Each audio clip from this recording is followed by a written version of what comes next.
open June 17th Conservation Commission meeting at 7:30. And I believe we have an opening on the board, and we have two applicants. Probably would like to talk to us. Yep, and we have, and I did find out someone, I can't remember who it was, pointed out that it didn't actually say there's a vacancy when you go to apply, but that's because there's no vacancy yet. No. But there will be, so that's not common.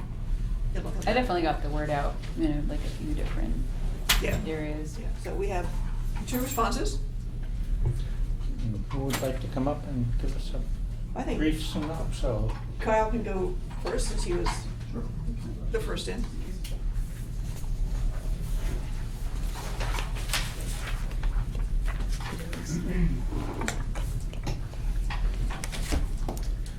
I guess maybe the board members are introduced. I'm James Pickard. I'm the senior member on the board. And chair. Hey, Julie Rupp, been a commissioner for 3 years. Yeah. Wow. Time flies, huh? 2. Yeah, I did finish Chase's 1 year, and then I'm 2 years into it. Let's go. Good evening. Good evening. You know me. Andrew Samarco. I've been on the board now for 6 years. It's been that long? Sure it isn't longer. I was an associate for maybe 2 before that, so it's Been around for a while. been around a while. He's just checking. Comment work. And you? My name is Kyle Maxfield. I'm Matt Kayla, associate member. We're talking to our applicants. Oh. Thank you. Tell us what makes you He's there. interested in getting it. Sure. So my name is Kyle Maxfield. I have a BS in Civil and Environmental Engineering from Northeastern University. Also a master's engineer from master's in geotech from UMass Lowell. I've been working in the dams and water resources group did that for about 11 years, and in the past 2 to 3, I've been working in an environmental remediation role. The first 10 to 11 years, I was very much exposed to dealing with towns, government agencies, including conservation commissions. You can imagine anything we had to do with dam repairs, removal, construction, involved dealing with members just like yourself. So it's always something, especially with other coworkers, that I've always been wanting to get into. I was told that you guys were going to have availability soon, so I thought, hey, here's a good opportunity to get involved now. Anybody got any questions? So, are you familiar with the open space properties that we have in town? I know of a few of them. I guess we've been involved with a little bit of open space problems in our own yard itself, so it seems like the open space idea is kind of evolving. My understanding that open space is supposed to be space that's used for the town. The one that they're developing behind us, I'm not sure how the town's going to really use it. They pretty much just create a 30-foot buffer off of our property line, which I'm all for, but so I don't know of too many of the open spaces in town. A good half of the commission's management responsibilities are enforcing the Wetlands Protection Act, the local wetland bylaw, but then we also have probably, I don't know how many, a great deal of properties in town that we're also charged with maintaining and providing stewardship for. And the Littleton Conservation Trust helps us out a great deal with that, but we're active in invasive plant control, trail maintenance, so you'd have a chance to get involved with that. And Fantastic. Yeah.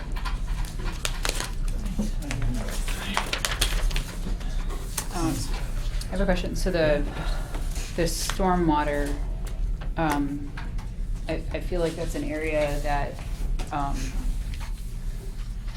I'd be interested in having more expertise in or knowledge in, like on this commission. And so I was wondering if you could speak a little more about, the SWIPs. Were they like industrial or construction or? Sure. Most of the SWIPs I've been involved with were construction based. We would have a contractor would be our client. We would work with them to create a SWIP for whatever project they would require. We go through SWIP and even groundwater treatment nuts, but that involved discharging potentially into wetlands or Yep. wherever we could find the appropriate resource. Okay. So yeah, I have the experience of generating them, working with conservation commissions to go through any edits, questions necessary. So I know a decent amount about stormwater, but most of my experience is in industrial facilities and industrial SWIPs, and so I can kind of, I can make the jump a bit, because the SWIP is more or less a SWIP, but Sure. I feel like your Yeah, mine would definitely be stormwater knowledge Yeah, would be not really industrial. It would be- beneficial, because actually with our bylaws and, we do the, wetlands jurisdictional permitting, but then there's also, we have a whole host of stormwater bylaws plus the state. Right. So Yeah, absolutely. I'm relatively It'd be familiar really with most of those. complementary. Yeah. Do you know Russ Parkman? I do know Russ Barkley. Yeah, he worked, he moved on a few years ago now, but. Yeah, he moved on next to me for a bit. Perfect, yeah, so I I made saw the jump. GZA, I was like, Yeah, I wait, made the jump into his group. Russ, Pretty much yeah. when he left, I kind of So filled. I did a bunch of helped to stormwater fill with the void. Russ. Yep, that makes sense. Yeah, I That's kind of filled funny. the void that he Yep. left when he, created when he left, so. Yep. Interesting. So yeah, if you know what Russ did for work, I kind of Yep. follow suit with what he is doing. Okay, anybody else? Did you already talk about your wetlands experience, or? I mean, as far as wetlands go, I've done some wetland flagging. I know. Oh, I'm you're not directly- yourself flagged? Like, are you?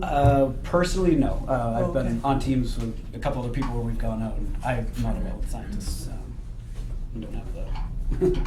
But you know the basics But yeah, of yeah, how to. yeah. how it's So done. as I did mention before, you came in. My first 10, 11 years of background was in our dams and water resources group, or that's my expertise.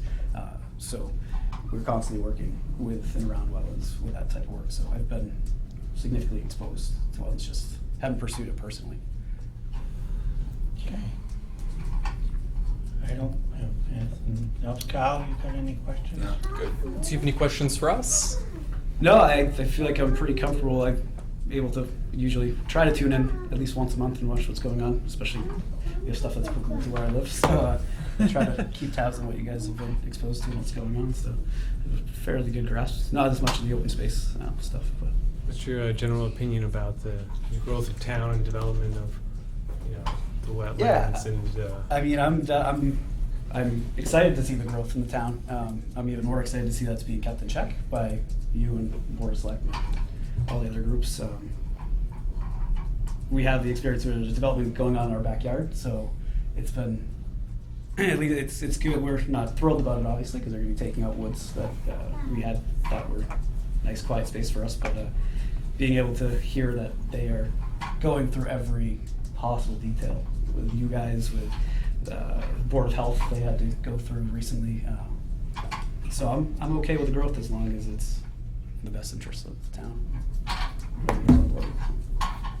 What, I guess I'm not clear as to where the development is that you're referring to. It is the 63 or 93 Foster Street, 97. 97.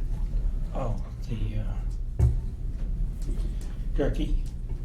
No, it's No, Sweeney? No, it's the- Yeah. it's, There's actually not many, there's no wetlands involved in that Yeah, one. there, all of their work is outside Yeah, of it's the like buffer. blasting, It's, right? it's close. Yeah. Did they do any blasting? They're yet? not supposed to do it. Oh, they're not supposed to, Unless okay. that got changed. Yeah, that was one of our big concerns is they were blasting. That may have changed, don't. My understanding And now is I'm not starting supposed to rumors. blast. You're Yeah, starting something. You got me Yeah. nervous now, because now I have we to strike check in that? on it again. That was a while ago that I had heard that. Yeah, no, so there was talk that there Forget I would be said that. encroaching wetlands, because there is conservation land over by Mill Hill. It abuts the Mill Hill conservation land. But all the plans that they've shown are staying outside of that buffer. Well, that's is it Edward Drive or something like that? They've renamed it a couple times Yeah. now, honestly, and I don't recall. It's a I think cul-de-sac. it is. that Does It they're- this- actually was. Does there this yesterday. run parallel to Mill Road? There's a lot of them on. Yes, it will. Yeah, it comes off of Foster Street, but it will be running parallel with Mill. It's behind John Lay's house and I believe they're the ones that sold the property. Yeah. He had the 10 acres back there, and I think he sold it to be. Now I know what you're talking about. So we'll be keeping a close eye. Like, so yeah, it's been a good experience having that involved, because it's made me become even more involved in the town and keeping up with what's going on as far as these developments go. Okay, Are you familiar with our new regs? New, as of 2016. They're the only rigs that I know of, I guess. So I've only been in town for about 5 years, so you know, really have been starting to get involved over the past couple years. So I don't know the old rigs, if that makes a Okay. difference. We didn't have any. Okay, there you go. Okay. If there's no more questions, I guess we'd like to hear from the other Great. applicants. If you don't Thank you. mind. Thank you. Good evening. So I paid attention for everybody's introduction. My name is John Gill. I own the property at 215 Harwood. I've been a resident here now in Littleton for less than 3 years. And we can dispense with several questions because I haven't familiarized myself with the regulations or checked the books on a lot that's going on here in town. My primary motivation when I found out about this position was that I am also a civil engineer by education with a PhD in geotechnical engineering, so I've been through the mill in that regard as well. In terms of applications, I haven't been a practicing systems engineer for most of my career. I have an extremely eclectic career. So I moved from civil engineering into what's called systems engineering. And I build very complex large systems akin to what we would have here in town to move traffic along or to do communications, and I understand a lot about how big systems interact. My primary motivation is the fact that, technology aside, this is a people job. And we really have to appeal to the town and have a balanced approach to our citizens, abiding by the environmental constraints, but also allowing the growth that's inevitable. We know it has to happen. And so if we can find a balanced solution to that over the years to come and work together, I think that's probably the best that we can do. So my primary motivation would be that I'm in the give back phase of my career. And I've been, as I said, a practicing engineer for a long time, 40 years at least as a practicing engineer. I'm an instructor, teacher, and I've run large teams. So I'm very, very comfortable in working on the political side of the equation, the official side of the equation, empathizing with the town and the people that live here, and bringing all those pieces together.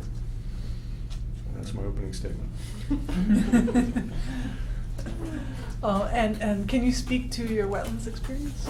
I lived in Westford, and I was on the border of the wetlands, and when they drew the line bigger, I lived in wetlands. So I've been on the receiving end of quite a bit of regulatory scrutiny, and the only thing I can say is that water quality, water control, wetlands management are things that I've been exposed to, but my only personal experience is on the receiving end of it. I see. Did you, the receiving end of it, by that do you mean like trying to conduct a project that you needed permitting, or like, Yes. hey, you put this shed here, you need to move it, or? I guess you can Obtaining speak permits more. to do expansion on our property in Westford was how we did. We're really equestrian. We keep horses. Oh yeah, I and so- saw veterinarian. Yes, Oh. well, I forgot to mention that because we work at the Westford Veterinary Hospital extensively. And so we have, again, tried to strike that balance with the town of Westford as to where we can construct, what we can't. And it was an education for me. I really, really was quite interested, and I found it rather novel, the expertise of the people that came out and managed the environment within town in a manner that allowed us to expand the way we wanted to on our property. I thought that was a terrific learning experience. And they've been part of 215 Harder is the old Pittarino. Mhm. Oh. So remediation is, and we're now a 601B property, so we want to make sure that we leave our mark in Littleton, leave a good mark in Littleton. Yeah. Been on that property a number of times Mhm. over the years. Yeah. Yes, Been very controversial at times. not anymore, I hope. No, I hope not. What about stormwater? Have you had experience with stormwater as an engineer? Dam and earthenworks, a lot in theory and some in practice with the building that we've been doing on the property. So again, I would say that I'm fairly well trained in these things, and the concept behind all of this is not a big issue. My specialty in geotechnical is soils and foundations, so we did a lot of dam and earthwork and part of our training. I haven't built any dams since I graduated. It's really from hard to college. build a dam. It is very hard to build a dam. A One that lot, works. lot of permitting for One that that. works. Well, And it's there hard to should remove be. it as well. It is hard to, yes, it is hard to remove it. And that sure be. That's where Onyx is Yeah. taking all the material off of the point, is up to the dam and not Westford, but yeah, it's for a dam fill. So with soils and foundation, you've had quite a bit of experience on the Pittarino property, because that's basically what That's basically what our experience Sure. was there, wasn't it? Yes. My family is happy to have me on board in that regard. Yeah, Mhm. I'm very happy that we have someone good on that property. It needed something like that. It's a beautiful property, and we only intend to make it better. Right, it wasn't manipulated too much before you got there. I have no idea, because I've seen satellite photos of years ago, and it's not the property it was. It's 8 feet deep. At least. Okay. Well, I guess, Oh, I had one more question. go ahead. So I'll ask you the same thing that I asked Sure. earlier applicants. So Sure. are you familiar with many of our open space properties in town? No, only in driving about and looking at them. But it piqued my interest to see what we're doing here in the center of town. Again, to get on board and understand how the infrastructure works together, how you maintain flow, increase capacity, and do those things, again, in a balanced fashion. So specifically, no, I'm not. Okay. Okay. So, thank you folks for coming in, and Thank you. Thank you very much. have to give it all consideration. So I believe the process is, your applications have been submitted to the Board of Selectmen, and I'm pretty sure you'll be on the agenda for the 24th, for that piece, for the interviews with the Board of Selectmen, so you get to go through it again. But they'll contact you with more information on that piece of it, so. Thanks for coming in. Thank you. Thank you. You're welcome to stick around if you want, but. I see the next, I guess we'll have to put the administrative stuff off. I would like to put in the land use permit for the metal detecting and the special town meeting warrant, since those people aren't here to discuss Okay. those first two, or the next two Okay. roll items. Let's go for it. So you're here for the Land- metal detecting? Hi. Hello.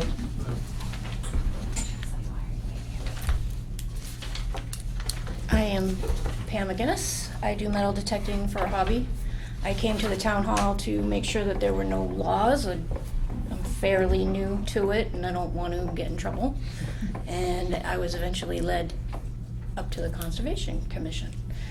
I looked online at all the conservation areas. There's several that I am interested in. Bumblebee Park is number one. I don't know the names on the top of my head, let me see. George and Lucy Yap, I'm interested in, but the grass is really tall, and the only way to do it would be to flatten the grass. I'm not interested in doing that. That's not what I wanna do. That gets mowed. It's under It does. contract. Well, then- Somebody that mows that on a regular basis. Eventually, that would be a great place. Yeah. It's a hay, Yeah. Yeah. it's a hayfield, Yeah.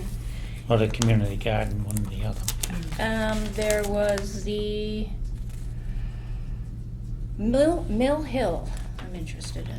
I haven't been out there, but just from what I read about it, I'd like to go out there. And I'm talking about just me, possibly my brother. He comes with me once in a while. I'm very careful. I can use a plastic bag. I dig out a hole. You go straight down. If you go at an angle, you kill the grass. Go straight down, pull the plug out, put all the dirt on the plastic. Everything goes right back in that hole. Oh, so you actually dig down into the... Metal detecting. How often though? Do you do it every few feet or how much? Depends on how much is out there. My metal detector tells me kind of what it is that I have. Where I'm new, I still kind of occasionally dig up a bottle cap. But I'm trying to get the hang of it, get the experience.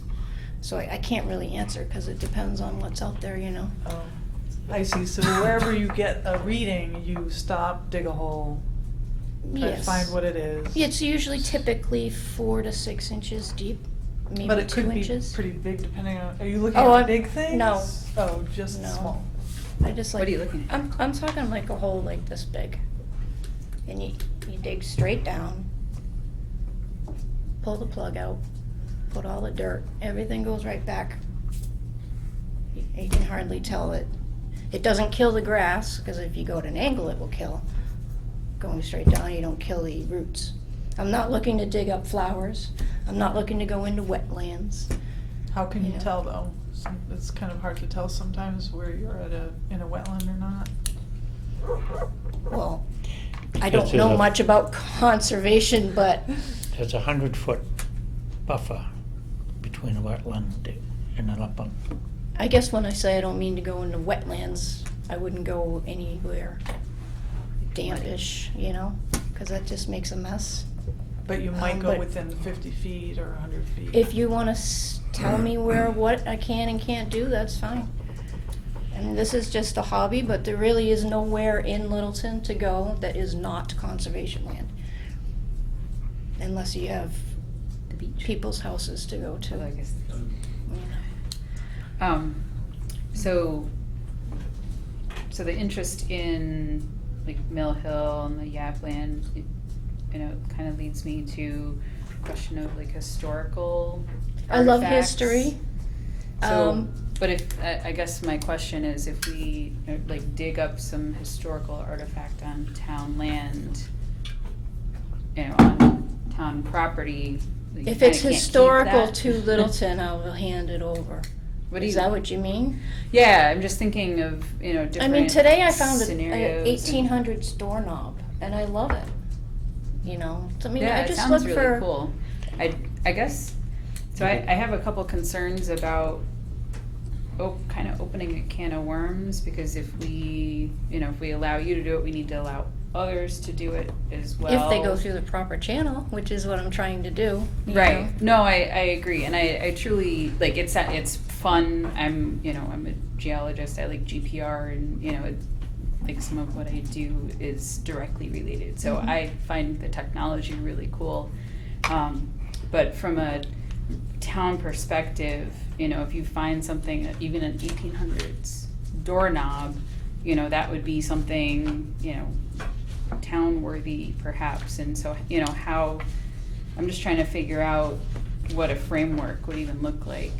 I think we need to talk to town council about it to see what But I don't know if How- do we the want, rules are about the historical artifacts. and things like that. so if we start Swiss cheesing though, like if we let one person, we have to, you know, there's precedent to let others also dig many holes. And I'm sure you will take care of the whole, I really, you know, I believe you when you say you've researched the method and you have every intent of the plugs to survive, but I'm concerned about if we allow this use, then others can also do it, and it will be really hard to control, and then we can start, Right. you know, having it.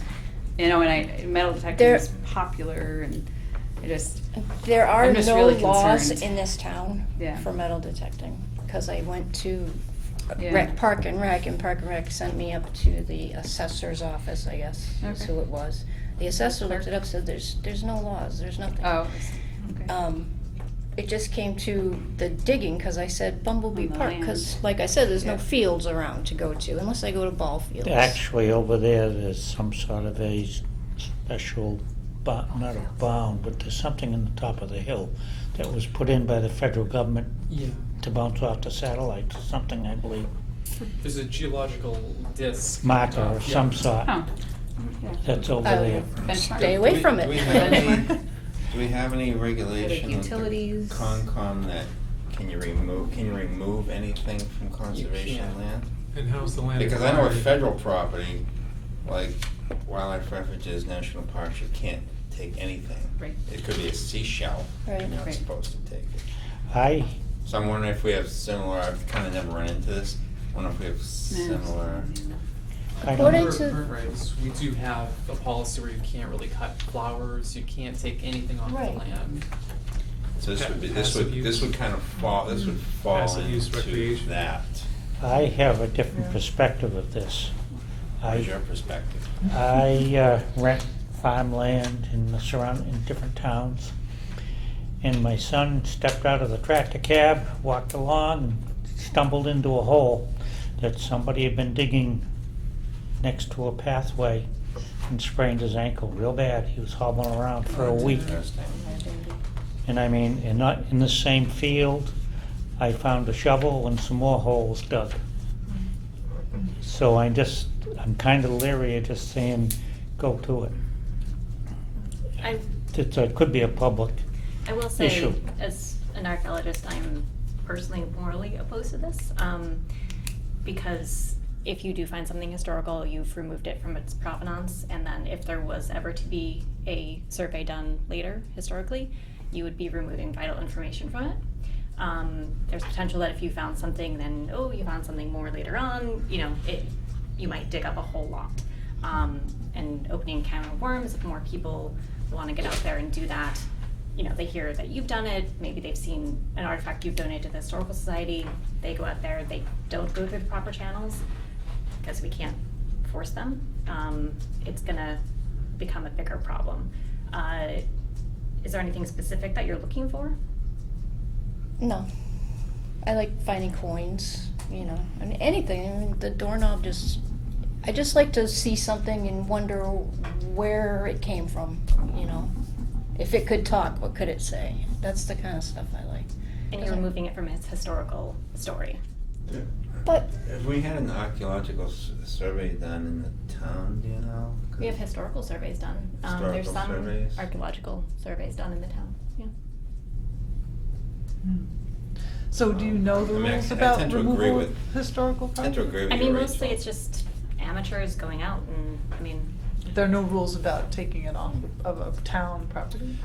Well, I I mean, mean, it's not supposed to. Well, part it's of the town-owned, town so- land. I Yeah. mean, I mean, this also would, You would ask the permission of historic the owner. commission would be a big concern for us, like to, So, you're- I can so- just say, as of right now, there's no rules, and there are people out there doing sure what there I'm are. asking to do. I'm sure You there know, are. undoubtedly, but that doesn't mean it's a I know. thing. But I mean, if you deny me, I think you should think about putting rules Control. in, yeah. If there's something that you find, what are you gonna do with the materials that you don't wanna I keep? just keep, materials I don't wanna keep. If you found something like a bottle cap, I mean, do you I keep every bottle cap? yes, I pick everything up and everything goes in my trash. I always carry a bag with me. Trash goes in one bag and what I wanna keep goes in my pocket. And I take everything out. And I guess- do get a lot of trash. It would be hard, Need it would be signs. hard for us to control the size of what you dig, and that's what my concern too, is that who knows what size thing you're finding, and if you're gonna have to, you know, dig No, certain my size. metal detector, when I'm using it, I can pinpoint where the artifact is. And then if I move the metal detector, it will tell me how large the item is. And I don't dig up large items, I'm not interested in them. 'Cause it's hard, I mean, we won't be able to control how big a hole. No, I understand. I mean, I can just tell you typically the holes I dig are about this big. So, I think it gets into, I'm kind of falling back on some of the regulations that I work with. In historical areas where you know there's historical artifacts, such as Littleton, well, the Native Americans, right? Well, Everything those will else. come up in metal detecting at least, but. There's rules against, you can't just go around and start digging. You'd have to get like permits from historical society, the government, if the it's- ma- if it's ma- Native the American, SHPO, the so you need the SHPO. Massachusetts SHPO, Mhm. right? Yep, Permit? absolutely, yeah. So, digging holes in sensitive areas is very controlled. And it gets back to what Rachel was saying, the whole reason it's controlled is they don't want to disturb. Unless you're going in there for a specific reason, like if you're putting something in a certain area, they don't want these areas disturbed. Okay. That's why I came the proper way, because I didn't want to get in trouble, so I'm fine with it. No. But there are people out there, so I Sure, think you yeah. need to, at least on your website, somebody can type in metal detecting and they can see it is not allowed. We're gonna talk about That signs might and be your a good bullets down. idea. That's a very good point. No, it Sounds like is, and I something we think, need to add. it sounds Yeah. like something we need to have a bigger Yeah. conversation about, because, you know, Jim talked about the liability of holes and just the concern of the land. I mean, I wish we could say yes, cause it is really cool. But I still mean, have private land I can go to, so, Yeah, you that's know, good. beaches and stuff, so. Yeah, yeah, I mean, the sand That's probably falls your back best in bet. a little better. Or if you yeah. know a site's about to be developed. Or what? Yeah. You know that the site is Contact. about to be developed anyway, it's about to be dug up. Yeah. I don't wanna put you guys on the spot, does LCT have any Thoughts on this? thoughts on this in terms of using your property for metal detecting? This level to be historical items on our properties as well. So It has, Yeah, I mean, all individuals the things have donated. been doing it in the past. Yeah, And one of the concerns of some of us are ceremonial stones and stones. Mhm. And I had stones on my own property that somebody came in, really? Yes. yeah, and Yes. did not put them. Actions of the few ruin it for the many. That's Yeah. all I can say. Okay. Well, Okay. thank you Well, for thank you coming in. anyway. Thank you Well, so very this was much. a land use permit, so you wanna vote to not issue a land use permit? That's why this was on the agenda, yeah. Yeah. I would, somebody want to make a motion one way or the other on this? I make a motion to deny land use permit, Or not issue. not issue. Yeah. Do I hear a second to I'll that? second it. All those in favor? Right. Okay, thank you. Thank you. Sorry. You had one more item you wanted to? Yes, the special town meeting warrant review. Yes. Hello, everyone. Word. So I will be brief because we're actually in session downstairs on a different channel. So the reason that I'm coming before the board tonight is to we've gone before all the commissions and boards just to discuss the special town meeting, specifically to ask everybody to put a vote in to not support the warrant article that's in front of us for a special town meeting for next Wednesday night. So I think at this point everybody's received a packet in their mailbox and has had an opportunity to read the article. If you want, I can kind of go through it and just kind of point out what we're, kind of against in the specific article. I think one thing, the overlying tone is, number one, it's a very poorly worded article, especially for something that's being asked to be put into the bylaw of our town. And number two, it is something that is being brought on by an outside business entity who is not a member of our town, by proxy of two people who happen to live in town, one of which works with Mr. Lewis. This has specifically been something that's been going on for a very long time in the Park and Rec world. Mr. Lewis came before the board about 10 years ago and requested that the Park Commission privatize Park and Recreation for the town of Littleton under his own private entity called Craft. And that was turned down by Mr. Brian Richter, and basically thanks but no thanks. When I came on board, my very first meeting that I ever had was Mr. Lewis coming before the board and pitching the idea that there was not a feeder team to the Littleton tennis program, at which point the board had told him, hey, go out and do this, start a middle school team, do whatever, to which we found out that he decided upon himself that there weren't enough kids and started taking them over to Marcus Lewis and charging them above what the actual school cap is for a family to pay for school sports. The long and the short of this is he collected some of the signatures. We have a room full of seniors downstairs who feel hoodwinked because they were sold a bad bill of goods. There's a YouTube video that was produced on Friday that is now up, that was recorded at the Westford cable TV with I saw Mr. it this Armento.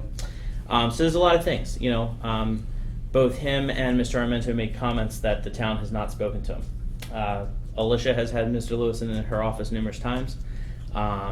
We have requested them to come to the past two meetings, Mr. Armento and Ms. Armento, to speak their state. They were invited by the Board of Selectmen.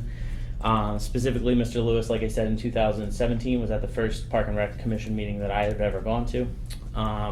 He had come to Alicia's office as well as spoken to Mr. Bergman, up until the point that in the after fall town meeting, he has a website called freelittleton.com. The clock struck 0, and the point of that was that he was his intention was to sue the town of Littleton. So if you look, it's all very clearly listed out, the dates and the times and the letters that he sent and everything else. And at that point, yes, it's very true. The town of Littleton, the town council said, no, we're not going to talk to you anymore because you don't talk to somebody who's threatening legal action against you. Very specifically, I referenced the YouTube thing this morning and how, Mr. Armento, Miss Armento, and Marcus has all said that, they didn't know the cost of a special town meeting. They, wouldn't have done that if that was the case. It's all over Facebook if you've been following the Facebook feed. So to be very clear, on the Free Littleton website, and this is a direct quote from Mr. Lewis, remember, this will not be an article at an annual town meeting. 200 signatures triggers its own meeting, so you won't have to wait till 11:30 to vote on it. To ensure this, the signatures will be submitted at the time to ensure that this meeting has to take place in late May or sometime in June. And because this meeting is only for one bylaw change, it's an in and out mission, you will not be there very long. So it was always the intention to call this as a one article meeting as per the website that was posted last year. Really the reason that I'm here is, and the reason we're talking to all of the boards and asking them for a, no support vote on this, is that the petition really kind of lays it out that says the board of committee with care, custody, and control of town-owned property, including without limitation any park, playground, public building, schoolhouse, school grounds, or parking lot, may rent or allow the use of town property to members of the public, individuals, and groups, both profit and non-profit, for reasonable uses at reasonable times. So it affects us all. It affects how conservation land is potentially looked at and how you are asked to rent and allow use of that. It asked, Park and Rec for the very limited space that we have to do that. The school is, pretty much buttoned up. The school does what the school wants to do, and they're protected by Mass General Law. This is an article that sets a very dangerous precedent for our town as well. That somebody can come in from outside and make a change because they feel that the town saying, no, we already have a great policy and please follow this policy. Mr. Lewis has been invited to Third Thursday. Mr. Lewis has been invited. All of our instructor emails go out.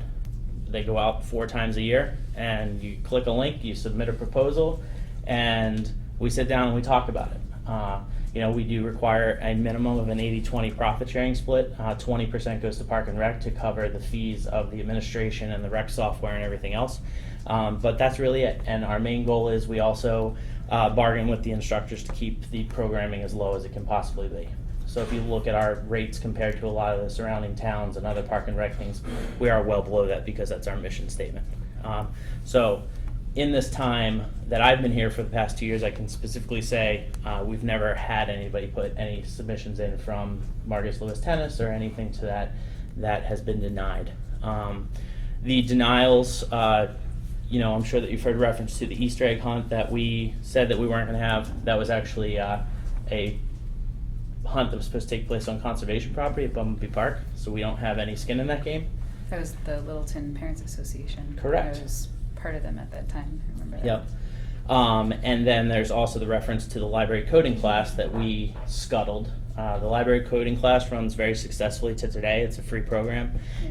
And we actually ended up canceling our paid program at the demise of the program because the girls' program at the library is extremely successful, but there weren't enough boys to continue the boys' program. So the boys kind of lost out on that end of the deal. But at no time did we try to kind of stop it. Our only point was that, well, what are we going to do about the boys? Because we're not going to be able to keep this going under what it is. So that is my request of you this evening.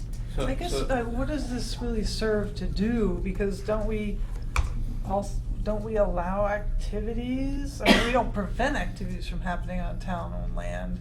They just have to get permission. Correct. So what does this really do?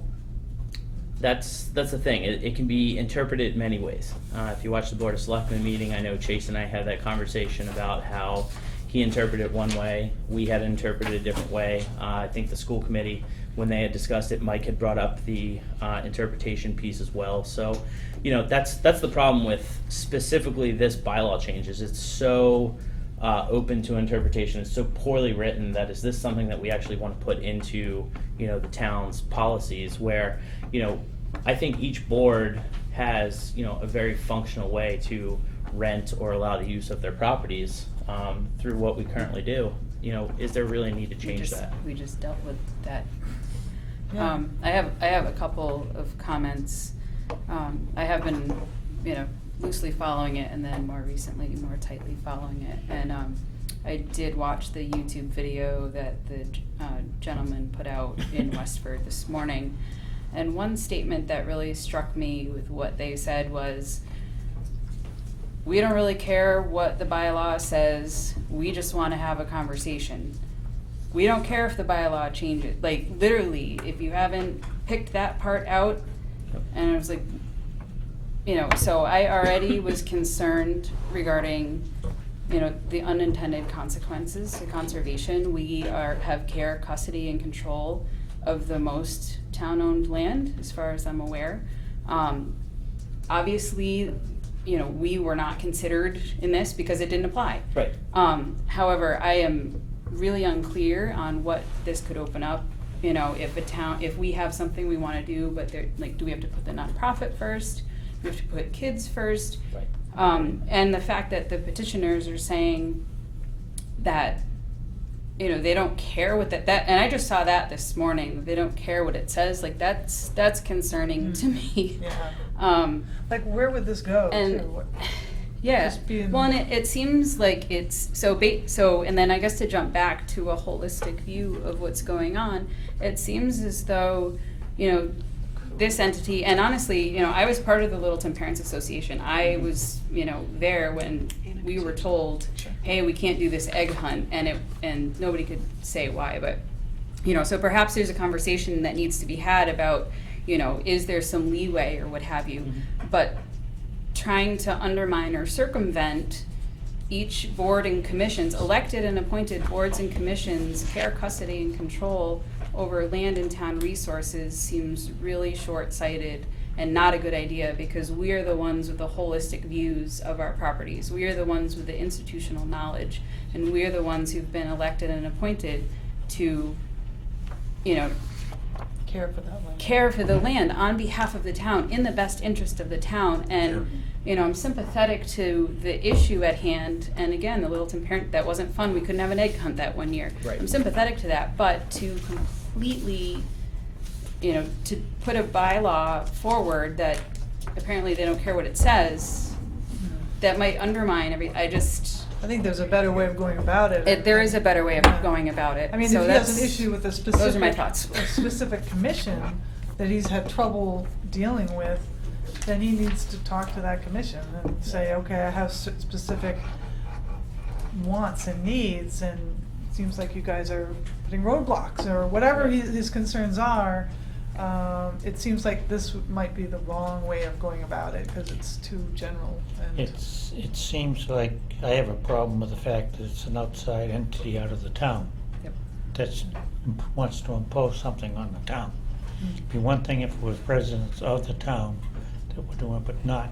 Right, Right. they just got involved in winter of Yeah. 2018 per the YouTube video So- this morning. yeah, and it just says nonprofits. It doesn't say local nonprofit. It could be any nonprofit. And it does Yeah. use the word regional, which was the other concern, So you're gonna put regional uses over the use of, for town paid land, taxpayer owned property.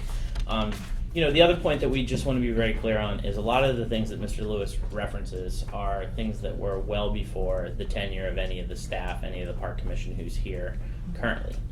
I think we can all agree, looking back a decade ago, that, there possibly were things that weren't, done correctly, or, might have not been communicated as well. I think that, now we have much better channels of communication. I've been here 2 times in the past 2 months to discuss different things, and same thing with the library and everything else. So, I think that we've all done a much better job as the caretakers, as the department heads, as the boards to, bridge that gap and hopefully fix some of these things. We work very closely with the Girl Scouts and the Boy Scouts to do different events. We work very closely with the PTA. We just did the color run with them this week, and actually pushed which is the other thing that we have to discuss today, we pushed our race off to October that we had the land use permit for at Oak Hill in order to facilitate making sure that we could put all the resources towards that. So,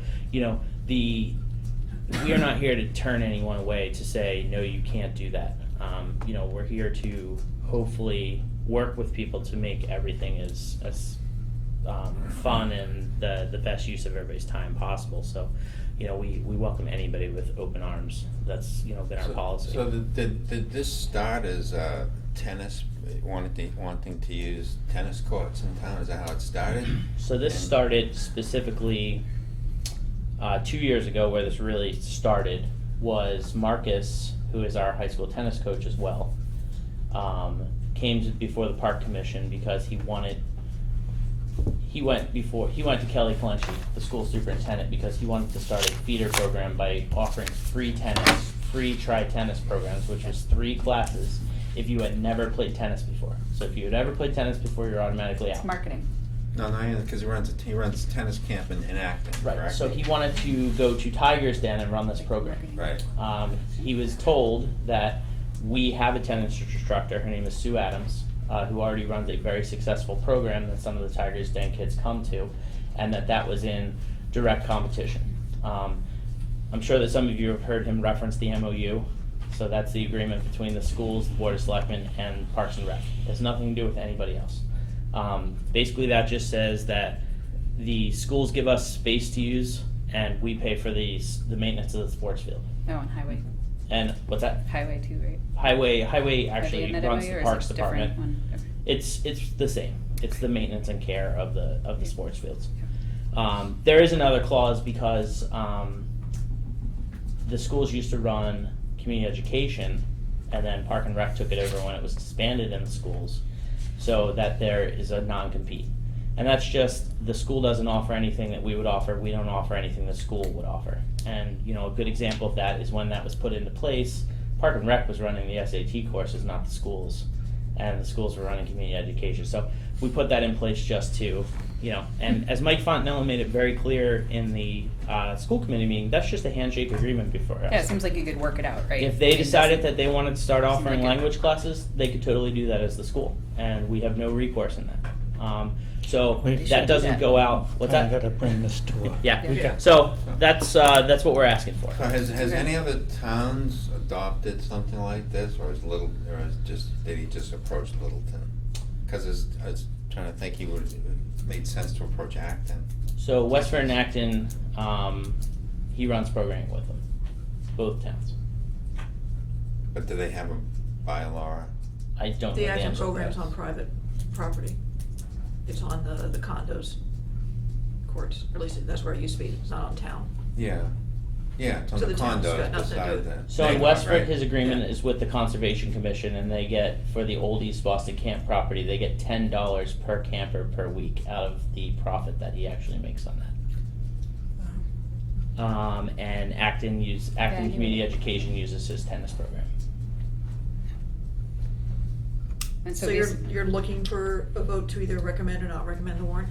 So yeah, we're looking for a vote to not support the warrant article at the special town meeting. Do you have any comments from the audience at all? Not, somebody wanna make a motion one way or the other here? I'll make a motion that the Conservation Commission not support the article proposed at town meeting. All those in favor? Right. Okay. All right, thank you. Thanks Did you for get anything coming. on the tree? It's coming in. We can do that later. Then we'll do that. Thanks for coming in. Thank you. Yeah. Thank you. What do you wanna do, Amy? Then I think we can go to the Ocean River Institute, back to the 7:45. I'll just bring up this chair. Yeah, we're The good news is I'm not asking you to pass it. Close. So in 2012, we're here to talk to you about lawn care and to ask that you not have people put fertilizer, quick release fertilizer on lawns, and that instead you can put a little bit of slow release in spring or fall. And this came about in July 2012. I've been working on it before, but I didn't have any smoking guns to get people to act. And in 2012, in Falmouth, Massachusetts, off of Little Pond, which is off of Nantucket Sound, they found 12 striped bass dead on the shore and 1 horseshoe crab. And they blamed the lawn stretching down to the pond as the source of the nitrogen that fed the algal bloom. And Jesse will tell us more about the mechanics of algal blooms and stuff. So the lobstermen at the time were furious about lawns polluting the waters. There was so much algae growing on their traps. This is south of Cape Cod and off of Martha's Vineyard, that they had to carry a vat of boiling water in the back of the boat that they could dunk the pots into to rid the weed from the pots, or else they'd get too heavy and their lines would break. So Falmouth passed a bylaw saying no fertilizer, some slow release in spring or fall. And since 2012, they haven't had a fish kill since. Last summer, striped bass in Boston Harbor chased menhaden up the Mystic River and swam into an ocean dead zone just below the Amelia Earhart Dam, where it goes to fresh above that. This is Somerville, Everett, Yes. Medford line kind of thing. And just above the orange line. And so there we have this huge fish kill, thousands of menhaden. And you know, the nitrogen that is feeding the algae that's causing the algal bloom has got 3 sources. One is septic and sewage. And in those communities, they've got the MWRA managing septic and sewage, and agriculture. And there's not a lot of agriculture, and there's a lot of conservation commissions that are making sure ag isn't polluting. And then it's the nitrogen and phosphorus off the land from fertilizing.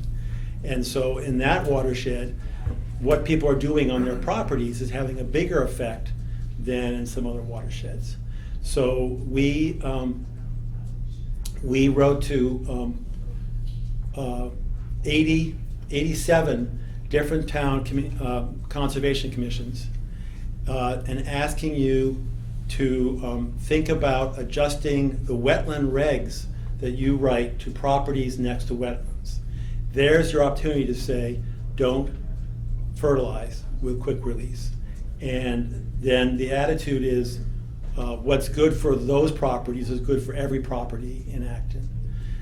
When Falmouth passed their bylaw, the industry said, oh my God, this is the end of our business. You know, because in the fertilizer bags, it says spread on Easter, Labor Day, no, Memorial Day weekend, 4th of July weekend, Labor Day weekend, and in the fall. They couldn't wait for Columbus Day weekend to make that last sale. You know? So they passed a law in Falmouth, and the industry went to the Attorney General's office and said, hey, towns don't know science as well as the state does. Well, Falmouth is actually the root of Woods Hole Oceanographic Institute and a bunch of scientists. You couldn't find more scientists in one coastal community in New England, you know, or So in when Massachusetts. when you said passed a bylaw, do you mean the Conservation Commission, the wetland, or do you mean the entire town? The town passed a bylaw that said, Applying to the whole town? Yes. Okay, not but just the people of buffer zone. Falmouth, that's right. Okay. And the Attorney General had to say, yes, the state knows better than the town, and so they struck down the bylaw and said that if you don't follow the directions of the company, your lawn will die. And fortunately, Falmouth's representative at the time was Therese Murray, who was Speaker of the Senate President. And so Speaker Murray slipped the Falmouth bylaw into the state budget bill. And so Falmouth is the only exempted town that, and therefore we can see that 6 years later their grass is just as green as their neighbors. And so the industry has the science, but we're talking common sense, and it makes sense that our Littleton is more like Falmouth than maybe much of the science is done in northern Florida down there and stuff. Harvard, Mass. Recently passed a bylaw to extend the buffer zone between fertilizing and wetlands. And you know, it took it right through town meeting and everything. And then it goes to the AG, and the AG struck it down. So they were not happy when we called them and said, hey, we want you to stop doing this, you know. And said, so the way around is to go with, is just an example. And Falmouth, so we started with 80 communities. And the next trick is to get on the phone with Amy or her equivalent. And then, so about 57 towns we're talking with. And this is like my 9th or 10th meeting with the Conscom. Arlington has rewritten their bylaw, their fertilizer permit conditions for the wetlands. And so I brought that language that I can leave with Amy or pass around. We do have a standard condition for organic slow-release fertilizers. Great. That we put in every All of our order orders of conditions, and Anna is usually the one who reminds applicants about it. Excellent. Yeah. Because I worked with the NOFA for Yes, a long yes. time. Yes. I was certified in organic land care. Right. So, yeah, I'm very concerned about that. Right. Like, But are So- you saying Yeah, these it's a kind of huge regs issue. or conditions have been struck down Yeah. by the AG? No, not for wetland regs. You guys have the rights to write the permitting for properties of wetlands. That's your job. But we can't do a town line bylaw. And so we're trying to do something that's, so Arlington did it, and I brought you the article that they published. So the next step is to get the word out that a town has done it. And then we have to work with the local groups like Spy Pond Association and so forth. I don't to understand, get how the can word the out. state strike down and say that Yeah. the state knows better? Because I thought the towns have a right to be more stringent than the state. Because it was lawn turfs, not conservation land. But Yeah, but still, you said you use strengthening outside the master. bubble. We just passed home Right. rule. I thought. Yeah, this Does steps home all rule over help? home rule. It This does? steps all Okay. over home rule. So, well, so the plan is, and I'm gonna have to ask these guys, they've got some stuff to tell you about too, but I'm gonna get to you guys. My thinking is that if enough communities, Conservation Commission change their wetland permits to make this clear, that then, I'll go to the Mount Hope, the Mass Associations of Conservation Commissioners and see if we can have an opinion from them to take back to Beacon. But the governor does it, not Beacon Hill. So the governor doesn't want to give up. I thought he'd be a hero by not having us fertilize on weekends, give us back our holiday weekends, But it would cost one applicator a job, and we can't have a Republican governor costing jobs and stuff. So we're going around this. Yeah, so you take it away, Jesse. Okay, so. I'm sorry, did you guys sign in? No. No, we, Oh, okay, just make sure you did. We will on the Just way say- On the way out. you just For sure, yourself to the for sure. board. On the way out. Yeah, yeah. So who are you? Jessie's gonna do that. I know she's gonna do that. My name is Jessie. I'm a senior at Tufts. I'm one of the summer interns working at ORI, and I'm going to talk to you a little bit about algal blooms. So, nitrogen and phosphorus from fertilizer easily leave our lawns and pollute our local waters within the first rainfall, especially if it's quick release, which is water soluble. So the moment water touches it, it just either goes into our groundwater, comes off as runoff, and basically ends up in our local ponds and waters. So phosphorus causes algal blooms in freshwater, and nitrogen causes algal blooms in salt waters, but both minerals, both nutrients are important for the growth of algal blooms.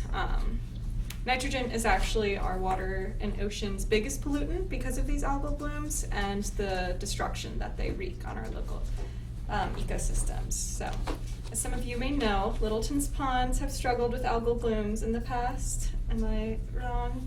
No? Yeah, we have, Yes. the Clean Water Act impaired waters 4 out of our 5 ponds. Yeah. And it's low DO and eutrophication. Yep. Mhm. So, yep. Yeah. Long Lake did have high phosphorus. Its phosphorus is going down and Mhm. has been non-detect lately, but. I think there's a DO though there. There's a Yeah. DO and that we detect our first blue algae last year, So this is Very an tough ongoing Blue issue. Yeah, but it's And extremely wet, so. we are arguing that we can Yeah, fight sure. these algal blooms from changing these wetland fertilizer regs. So I'm just going to go into the science about a little bit. I'm sure you guys know most of it, but I'm a bio major, so that's what I'm into. So algae is a broad term for photosynthetic organisms that can be multicellular, unicellular, that require nutrients such as nitrogen and phosphorus to bloom.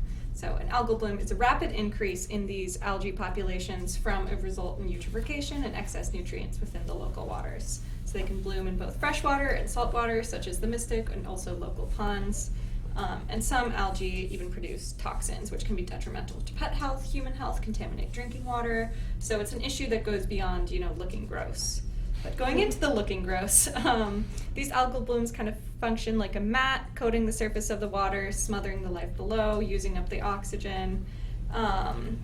And while typically algal blooms only last from a few days to a few months, when the algae die, they decompose, which creates a dead zone or hypoxia or just an area of marine water that can't support any life. So these cause the fish kills that we talked about in Falmouth and the dead zones that killed all those herrings. So it really ruins, you know, the local ecosystems and as well as looking really gross. So when the algae decompose, they also, I was doing some research and I figured out that algae is actually a contributor to climate change, these algal blooms. So when they decompose, they kind of rot and release a lot of methane, up to tons of methane. And so, for example, Lake Erie has really struggled with algal blooms. And there was a study done that showed in the summer months, just the algal blooms release 90,000 kilograms of methane per day, which is 2/3 of all of their methane release. The other third is from natural gas drilling. So, and there's a recent study by the EPA that says algal blooms are expected to worsen due to climate change, rising urbanization, rising eutrophication, and that with this increase in predicted algal blooms, the methane release from these algal blooms is expected to increase by 30 to 90%. And the EPA also said this increase is expected to be around 1/3 of annual CO2 emissions from fossil fuels, which is a significant impact on, you know, atmospheric pollution. So by changing these regs, we hope that we can protect local waters as well as help fight climate change from our backyards. So you can make a difference for climate change by stopping the spread of quick release from little town lawns. Is there a brand name that these go by, or several brand names? Yeah, I meant to bring it. It's the Osmocote is the name of the one that we most recommend because it has a coating that's really slow dissolving. No, the fast release. Oh, quick release. Is there one that we're specifically arguing against? No, all of them. Quick release. All of them, whether they're organic or chemically, So- most of them are chemically synthesized. So all of them. The algae doesn't care where the nitrogen comes from, they just grow on it. Yeah. Okay. Our major distinction is between quick and slow release and the quantity and how often and how much people put on their lawns, because that's what makes a difference for. It's also known as water soluble, which is quick release, and water insoluble, which is what. So it comes in different amounts, but you can get, 50%, at least 50%, and that means that 50% is these coated bits of nitrogen with a polymer around it that will dissolve in water, and they've put some nutrients in the polymer to feed the microbes in the soil. So there are some advantages to maybe restoring soil and stuff. The fast release is so heavily put on that the roots don't go down because the grass is swimming in it. So that's what I was wondering, is there a brand name for these fast release fertilizers? Or are they, like, if No, that's all the bags and if I was to stuff. go to Lowe's Yeah. and buy a bag of fertilizer? Yeah. Probably Scott's. All of It's them. it's a common one. All of them. We're asking you instead All of to them. buy 100% Well, I slow think that's release. important for, Yeah. if you're trying to get the word out to Yeah. folks, because people, you know. Well, this is what's in the people are regs, not- it's just people are use not slow educated release. about this Yes, stuff. totally. That's Yeah. the point. Yeah, that's right. And so we're going to bring I meant to bring tonight, the 100% makes sense because it's all, so the polymer dissolves slowly in water. So if it's a dry period, when your grass isn't growing, it's staying whole to feed the lawn over time. And then during winter time, so you should apply it in either spring or fall. And it probably in New England will get you through almost a year because of that. It's like, giving children a high protein breakfast instead of sugar for breakfast. They'll get longer and not have to be fed so many times before the next meal, kind of stuff. But that's a good point. We should Yeah. think about the brands Yeah. and the comparisons when we're making points. Well, Yeah. Northeast Organic Farmers Association also recommends testing your soil prior to putting anything on. You might not even have to put any You probably don't. nutrients That's on. right. So But they, we- yeah. Excuse me, but the problem is that we have people, and so I went back to Falmouth and said, where do you buy slow release? Because I was having a hard time finding it. And now I have found it, it's Oscocote Yeah, stuff. Oscocote. But I said, where are you getting this stuff that you're insisting upon using? And they said, oh, we've banned all fertilizers altogether. And I said, well, I can't ask towns to do that because their head will explode. People have been putting stuff on their lawn. You don't want to say you've been wrong. You just want to say we got something better. It will save you money, There's a and it transition. might help the Right. microbes. And the point is we're going from 5 pounds per 1,000 square feet to ½ pound of slow release. And the slow release, the little nodules are different sizes, and so even they will release at different times to feed the algae should they get in the water. Right. And what's interesting that Jesse brought up about the methane from algal blooms is that we're launching a nationwide campaign saying pledge to stop putting quick release on your lawn and get your lawn to capture more carbon and be a sponge and to fight climate change.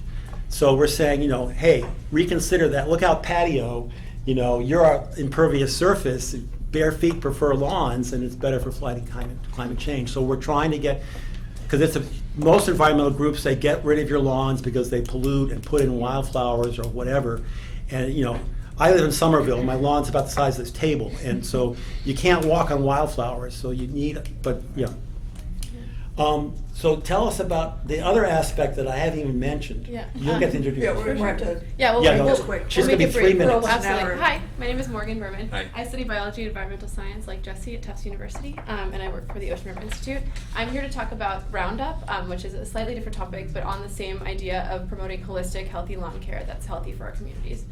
So I wanted to talk about some recent information that's come from the Environmental Working Group about the fact that 21 of General Mills cereals have all returned with data from glyphosate, which is the main ingredient in Roundup, which is our nation's most common herbicide, which is really scary data because what we're learning is basically it's Monsanto produced, it's a pretty famous herbicide, and it's used both in agricultural land but also on lawns, and increasingly people are starting to look at it and say, this is not healthy for our families, we should probably stay away from this.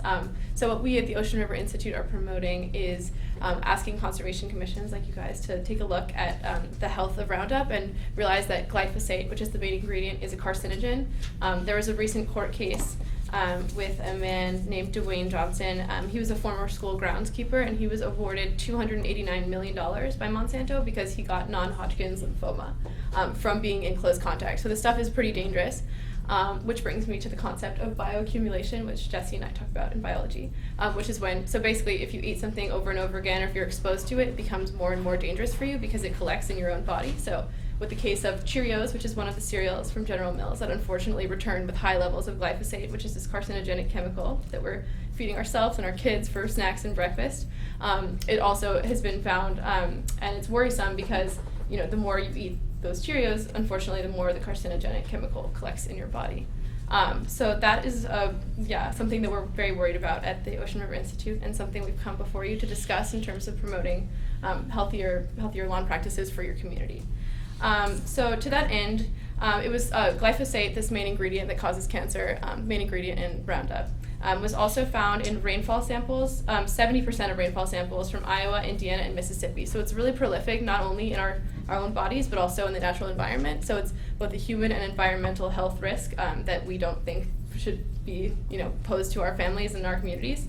Additionally, even probably more frightening is that it was found in 90% of soy crops. So it's really all over, it's impossible to escape basically in the way that we're functioning with it now. And we think if people sort of step away from it, hopefully we can send a message that we don't feel comfortable with these carcinogenic chemicals being on our lawns, in our bodies, and in our food. So alternatives, that brings me to alternatives and recommendations from the Ocean River Institute. So there's 3 categories of alternatives to this kind of harmful carcinogenic herbicide. Those can be categorized into physical, chemical, and biological alternatives. So physical alternatives, there's the classic weed whacking and pulling out of weeds, which is a hard exercise and hard work sometimes, especially in the summer, but is a very good old-fashioned tactic to removing weeds, especially when coupled with biological, which is putting down mulch or some sort of organic substance like compost, which can also help keep weeds out. And then also chemical, so there are other herbicides that don't have glyphosate in them, so that's something we recommend is that obviously putting chemicals is not ideal, but if you have to, please don't use this carcinogenic one because that's not good. So what do you recommend for a mixture? Right, so we have a recipe that's a homemade recipe you can make with your kids. It's healthy. You could eat it, but you probably shouldn't because it has soap in it. It's a gallon of white vinegar, a cup of salt, and a tablespoon of dish soap, and you can spray that on herbs and or on weeds rather, and it'll do the trick over time, especially when combined with weeding. So obviously nothing is as powerful as this aggressive chemical that big farming companies use, but it doesn't feel appropriate for our lawns. It doesn't feel appropriate for our families. So a lot of countries have banned Roundup in a lot of towns in Massachusetts to feel a little bit more local. So Martha's Vineyard and 6 other towns in Massachusetts have already banned Roundup, and we are urging you, the Conservation Commission of Littleton, to consider acting against this harmful chemical in your community. Geez, that really kind of upsets my farming program. Yeah? Considering I just bought a brand new A bunch of no-till Roundup? corn planter that I use Roundup, have to Yeah. use Roundup for. Well, we're talking about Yeah. lawns. But Yeah. I also believe They are not that Monsanto oversold Roundup to the local people. It shouldn't be in every like, grocery store or Home Depot. It should be made Regulated.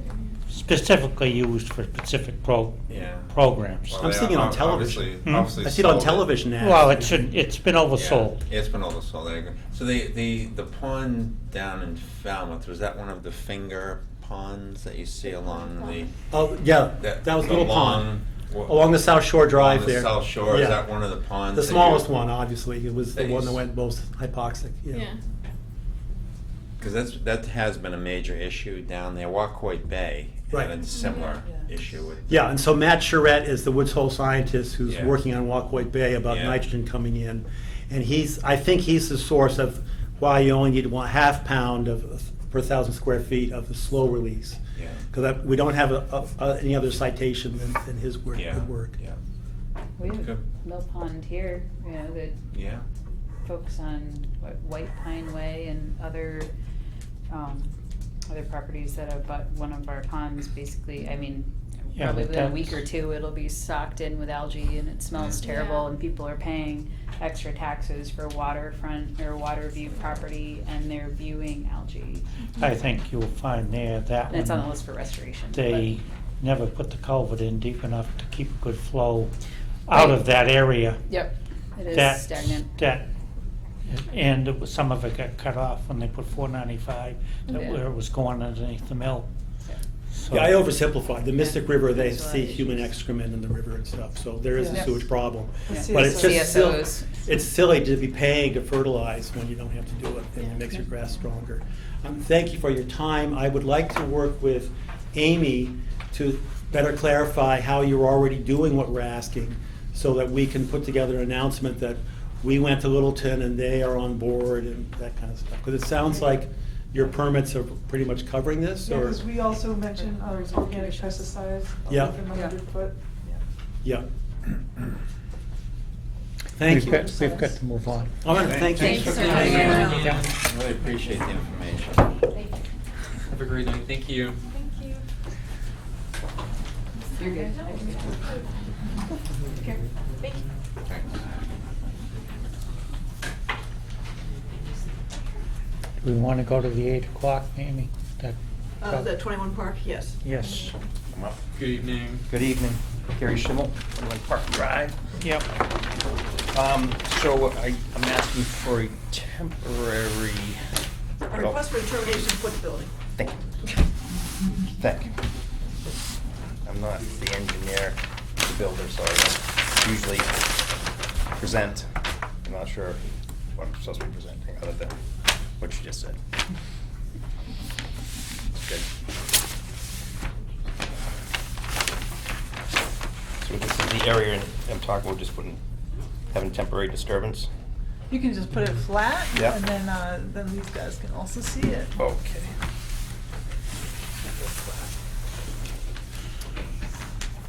So it's basically demolishing the house, which is entirely outside the buffer zone, which is a 2-bedroom now. Yep. I believe. Yep. And building the new replacement septic system, which had failed, but it'll still be for a 2-bedroom. Better, yeah. And Marky and Ruben were doing the design of this. We got hold of them, so they pulled everything out as much as they could. And they're like a foot into the 50-foot So- of an area that's already disturbed. It was all lawn anyway. So it's more than just replacing a failed septic system, you're taking down. Well, the house and everything is outside the buffer zone. Outside, okay. You can see the yellow line is the buffer zone on there. Where's Park Drive? Somebody want to clue me in? It's off of Goldsmith. If you go up, Well, it's Long Lake It's one of area? those long lake- Okay. But it's kind of high. I'm sorry.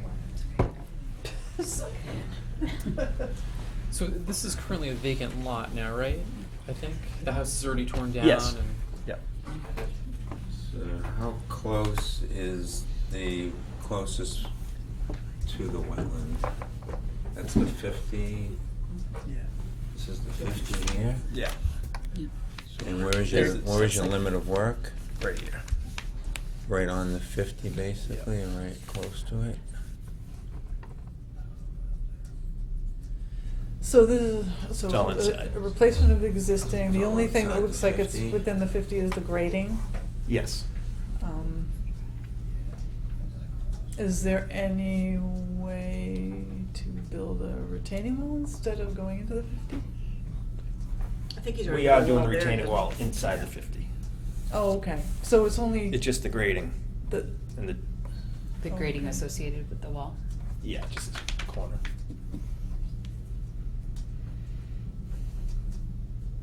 what, I can't see from here what the dash, what is that thick dash Hay- line? Hay bales? Hay bales? Oh, that's the hay bales. So after you do the work, take out the hay bales, the part in the 50 will just revegetate, naturalize? Yep. Without quick release fertilizers. Without quick release fertilizers. Absolutely. Or Roundup, Yeah. Just checking. Check you're listening. Past. I heard that. I was listening. I told him he should pay attention. She did. She said, "We're coming early." I missed the beginning. So this was a tear down of Yep. an existing structure. Yep. Yeah, And the same yeah. location of house and Yep. septic. Okay. Yep. And okay, is there a reason you chose to have the house in the front and the septic in the back versus the other way around? And This is the there- way it was before. The house was here and the septic was over here, so we just kept the same. Okay, so side you're yard. just Yep. same Yep. location of everything. Okay. Yep. So is there any way to keep the work out of the 50? I guess that would be my question. Yeah. Because to me, it's like The original new- plan did have new more. construction. Yeah. Right. The original plan did have more work in the 50 and. Okay. and We I pulled know it it's back. Pulled it back. Yeah. Put in the wall, pulled as far out Yeah. back. Can as we he pull could. it further? It was all lawn too. Can we pull it out of the 50 so we have no work in the 50? I think, I can only speak, I can't speak as the engineer, but I know we pulled it back as far as we could to get it where we are now, so I could check with them, but I don't think we can go any further. We're totally out of it, it's just this temporary work in the corner, which was all, it's grass. And this whole section here is grass. So the it's not temporary like- work, Looks like he's got the hay bales in the 50. So in other words, you're improving it potentially, because you are pulling out of the 50 what used to be grass, Yeah, and will revegetate it, Yep. naturalize it. To not grass. To not grass. I mean, maybe we could have a planting plan right there, that little corner. Although it's so small, it'll So probably that- revegetate pretty quickly. Yeah. What are you gonna revegetate with? I can just let it Whatever naturally take grows over. up, whatever yeah. grows up. Do you know what the plants are kind of in the woodland areas around it now? Any idea? like not weed. Yeah. all It's, poison there's no ivy, woods. it's Okay. I think anything. the lot next to that is it grass or kind of field? grass. Or Poison Yeah, it's ivy is like a- native, and Plenty there's of actually a good wildlife value with the berries. So poison ivy is native. so you want to plant poison ivy? Is that what you're suggesting? No, if it's already there. It'll take So over. we're moving. That will I think protect something the we should wetland. advocate on. Bring some to her. Well, I'm bringing some to her yet. homeowners Sprays it. Quick release, fertilizer. Yeah. But I'm not putting that down. So, okay, so I guess talk a little bit about, so Amy, you saw a plan before and he pulled it back? Yes. Okay. Yeah. So, It and went so like is the this. plan before more accurately represented what is currently in place and you pulled it back? We just pulled it back to totally get it out of the 50-foot. Okay. Although it looks like Oh, some of the- it's in there still. No, the wall is right on the edge, it's the You interior pulled of the, it. okay, so you The- pulled So the what is- wall what out, is this but line then, right here? That's just a grading. Oh, that's foot, more yeah. grading? Yeah. so it's grading down slope of the wall? Yeah. We put the that you can't put a wall in Yeah, without so I think that's grading all. down slope. They'll have to work it. And so in order to pull it out, you would need the wall Right. closer, And to be like higher. farther that way. There's setbacks And to be from higher. that, Yeah. Now, why does Okay. why does the hay bales follow the line of the wall here, but then not follow the line of the wall here? To give us area to work and grade. So, all the other area around the wall has no grading next to it, it's just this corner. That's within, It matches the grade, yeah. yeah. Why is that? Why is there only grading next to that part of the wall? Well, this is the grading that's gonna be in the area that is a no disturb. So that's, So you don't This is need just gonna be grading straight. anywhere else? this is all flat. I'm asking because there's a significant other part of the wall that's within the 100 that's also our jurisdiction, so if you aren't indicating some grading that you are going to be doing in the 100-foot that's not indicated there, maybe that should be indicated. If you have to do this sort of grading everywhere else along the wall, Yeah. then that Well, it's should be. basically showing the grading up to the erosion controls, which is the limit of work, except for that one little flat spot.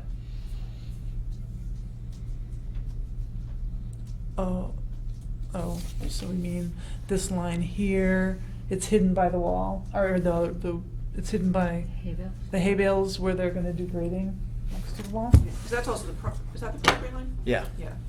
Oh. It's the property line? Wait, I thought this was the property line. No, so this is a separate piece of land. It's all, It's one of those funny little Oh. lots. yeah, I see. it's So all you're- grass. But is it realistic to have the hay bales and the wall right up to your property line? Don't you have to have area It's- to work around? Well, I got about 1.5 feet between the property line and the face of the wall. So the property line is this heavy line here, so the hay bale's on my property. The gray, this other section is the retaining wall. So everything's on, So you're giving yourself 1.5 feet, is that enough? You well, don't it's just need gonna be equipment vertical and there? it's gonna be flat. Okay. So you don't need equipment on that other side of the wall? Everything be worked up here. Just stack all the block, work around. It's blocks, it's not a poured wall. is No. What you're saying. Nope, it's just big retaining block walls. So you just have to set them, hope they stay. They- I think there's some engineering involved with it too. So is there drainage that's gonna be like weeping out of the wall towards the wetlands or off your property? I think maybe natural weeping, but there's no drainage installed. Okay, so no like drain lines or No. anything? How tall Or is the drain wall? tiles? I think the highest is 3 feet, 3 block high, so just under 3 feet. And it tapers down. How can you not have drainage behind it? A 3 foot? I'm not a civil engineer, so Me I don't know neither. what's the requirements. How deep Anybody you else? going We need down? a civil engineer. How deep are you going down to set the blocks? Or you just set them at grade? So those will be a grade over here, and then so we're just gonna bring it up to make the yard, or retain the septic system. And then they feather back in to the property. Everything slopes down and it comes to this flat area. So is the septic contractor doing the wall? Yes. Yeah. Who is that? Keith Carroll? Oh, okay. Carol Lexie. Yep.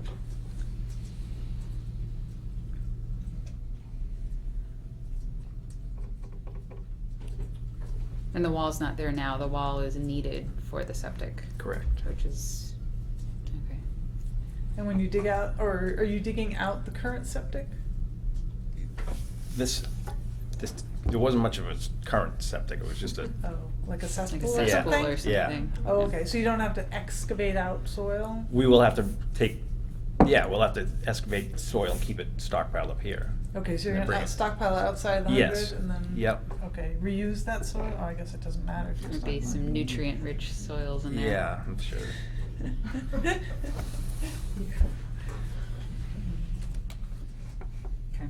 So what do you want to do, folks? So the area, that 1 foot that's within the 50 foot, it's gonna return to its natural state once the project's Yeah. complete. I mean, could we consider that a de minimis amount of work? Well, they did apply for a waiver, and generally what you've done with this is really a septic replacement, is that's the public benefit right there. Right. Is getting, Yeah. Well, it's beyond that because it's new construction, so it's beyond just a failed septic system someone has in their backyard. Yeah. But it would have You had know what I to, mean? knocked down. So if But they it's going in didn't the same knock down the place. house, they would have had to. What's that? The house is going in the same place. Same, If you si- saw same, that, same it was just size a house. septic. It's bigger, but it's So it's new. Yeah. But But it in my be- mind, it's a new construction, the whole thing. yeah. So I'm looking at it like. But if you saw the Should house no before, impacts it on the was city. dilapidated and unsafe and Yeah. needed upgrading, and Roland will support any.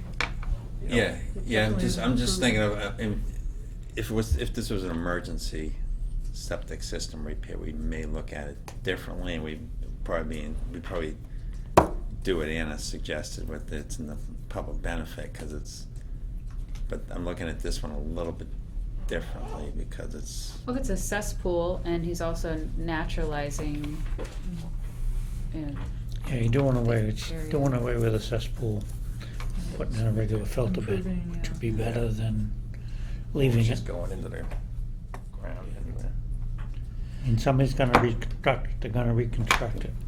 Well, I mean, I think Yeah. if you're doing, you're still impacting the 50, so I don't think we could say that they're just not applicable. That's my feeling. But Wait, what? They failed, Well, they filed yeah. for the waiver. Yeah, No, but So he's it's an NOI? requesting an RDA, right? Right. Isn't this Yeah, it right? says RDA. Yeah. So, we can't say it's We can't say not that gonna- no NOI no, is right. needed. We need an NOI with some Yeah. conditions. That's what I think. It's impacting the 50 still. But I would think. So does that mean anything that's gonna be in the 50-foot, you don't require notice of intent, not an RDA? Well, I would think so, because we'd want to make sure that that's restored to a non-disturb what it was previously, the state that it was previously. Well, it's lawn now. It's all just lawn. Oh, then improve it. Naturalize it. Yeah, I guess my feeling on this, you know, although what did we do? We just had a septic replacement, although they were able to pull it out of the 50, so we didn't have to. So I pulled it out of 50. It's just that little area of disturbance. Yeah, well, And then- disturbance counts. See, this is a the- no is the disturb thing. area. And if we. But it's it's just- just, it's gonna be lawn to lawn. Except that it's lawn. Well, it's gonna be lawn to natural. lawn. And it's, Yeah. it's lawn, it's, I mean, it's a tiny corner. It sounds like they've already revised the plans once. The house is being replaced in the existing location, the septic is being replaced in the existing location, and the retaining wall is critical to the septic. So I would argue that the septic, the benefit of removing the cesspool and replacing the septic, you know, we've But now issued you're a talking waiver about a before waiver. for a de minimis project, right? Yep. So I guess that's kind of my thought. It seems like an NOI With a waiver. with a waiver is kind of, you know, You're shooting not for, gonna see anything different than you're shooting saying right for now. bear. Yeah, it seems You can excessive condition to me. the determination Right. of applicability.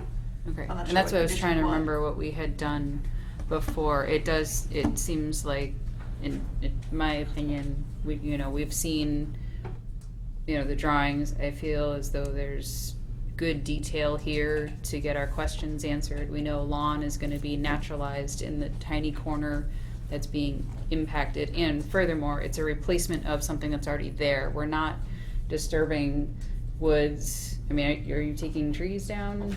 Nothing there. So I would be inclined to, I guess, issue, what do we do, Well, negative? negative determination 3, which is, With a the waiver? word described is within the buffer zone, but will Yeah. not alter an area subject to protection under the act, Okay, subject to the following conditions if you. subject to the, okay. Could we have the 50 marked in the field so that Amy could go by and look at it, or one of us could, I say it, I'm not saying before we issue this, we can issue this tonight, but at least have it. Well, the erosion controls are in, yes? Yes. Yeah. Yeah, but the erosion control is not at the 50, it's below. It is in the 50. Well, Right it at the crosses the 50. 50. It crosses It's the in 50. front, There's so it's not. probably the only part would be right here. So it's. I mean, I can pull So I'm that not- out if you want me to. So. Well, that's Put what we would require, That's- nothing in the 50, no Yeah. disturbance in the 50 in order to not have you do an NOI. So, sorry, go ahead. Caroline, So, To have your erosion the controls erosion follow- control can follow follow right the here. 50. Yeah, that's fine.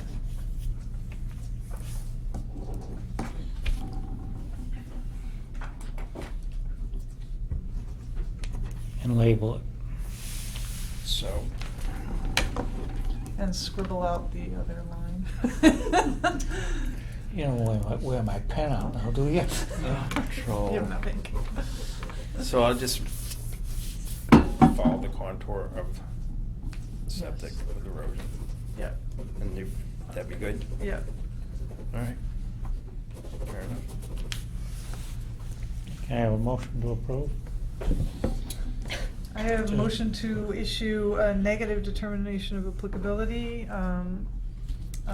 per revised plan. What's the date of the plan? Well, as marked up on June 17th. As marked up on June Yeah. 17th. With accompanying waiver. Oh, no, it doesn't require the Doesn't waiver. require one. Ah. He's outside. You're outside. Second. All those in favor? Aye. Okay, Thank you. all right.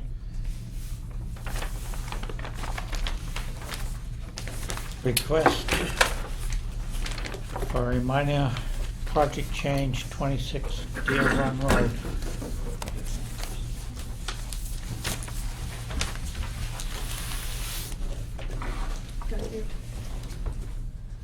Good evening. Good evening. Neil Gorman from David Ross Associates. Here representing the Gill Patricks. I'm not sure if you remember this project on Deer Run Road, 26 Deer Run Road.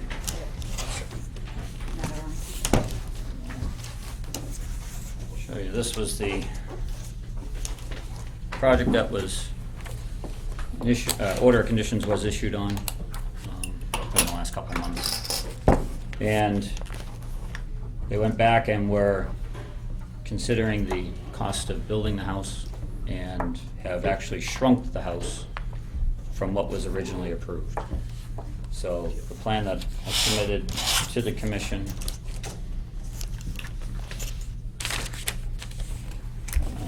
I can give you some information if you just a quick summary. I'll make it quick. Behind schedule here. I thought I'd just outline it real quick. You can have your time, as everybody else has had their time. That's okay. Neil. So, the house footprint has shrunk for the main body of the house. The garage is still the same size. It's still a similar shape as to what they originally had, which was the little corner out here and coming back out to the front.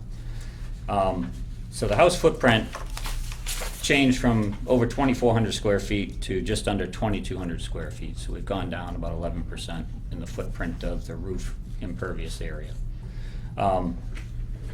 The offset from the wetland, the nearest corner, the red line was what was originally approved right in this corner here, and we're at 30 feet now. It was 29 feet before, so we've gotten a foot further away because of the smaller footprint. The other thing that we did was, because the way the garage is located now, the septic tank was originally proposed right next, between the garage and the foundation and the property line. But it has to be 10 feet off the foundation and 10 feet off a property line. So what we're proposing is to add a bend to the sewer line with a clean out at the bend and move the tank closer to the existing system and further from the wetlands. So the tank is now further from the wetlands than previously proposed. But since we can't put the shed that we're relocating from one side of the property to the other on top of the tank has been moved between the septic tank and the dry well. Did I lose anybody? So the tank is now further from the wetlands, and the shed is just a little bit closer, just because we flip-flopped those.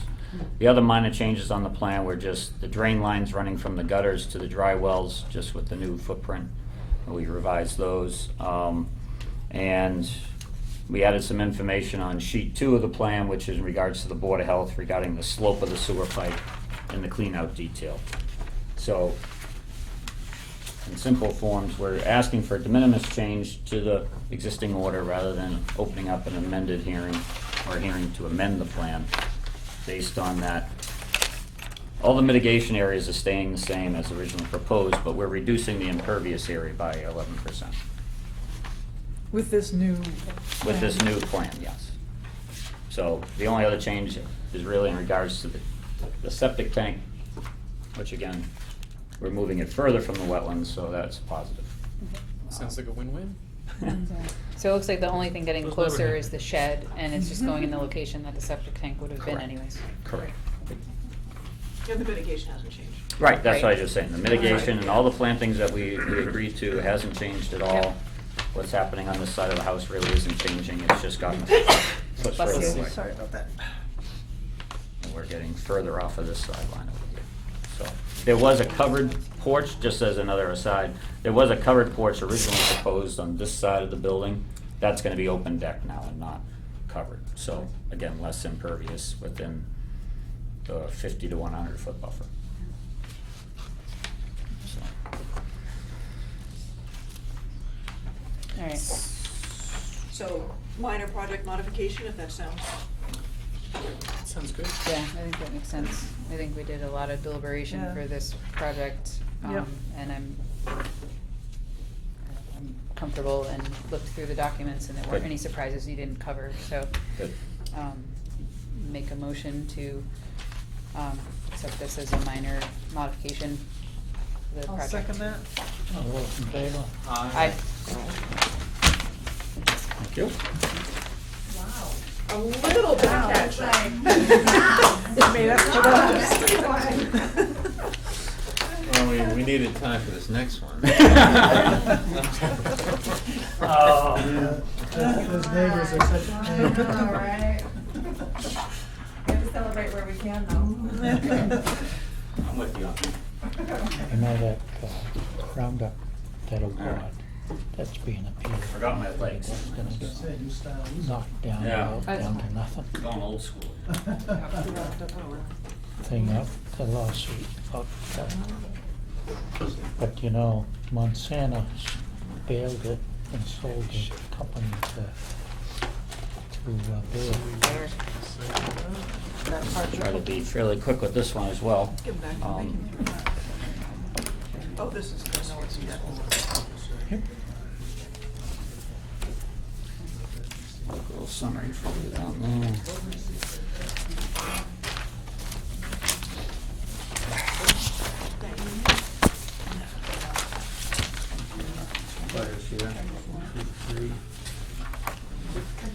All right.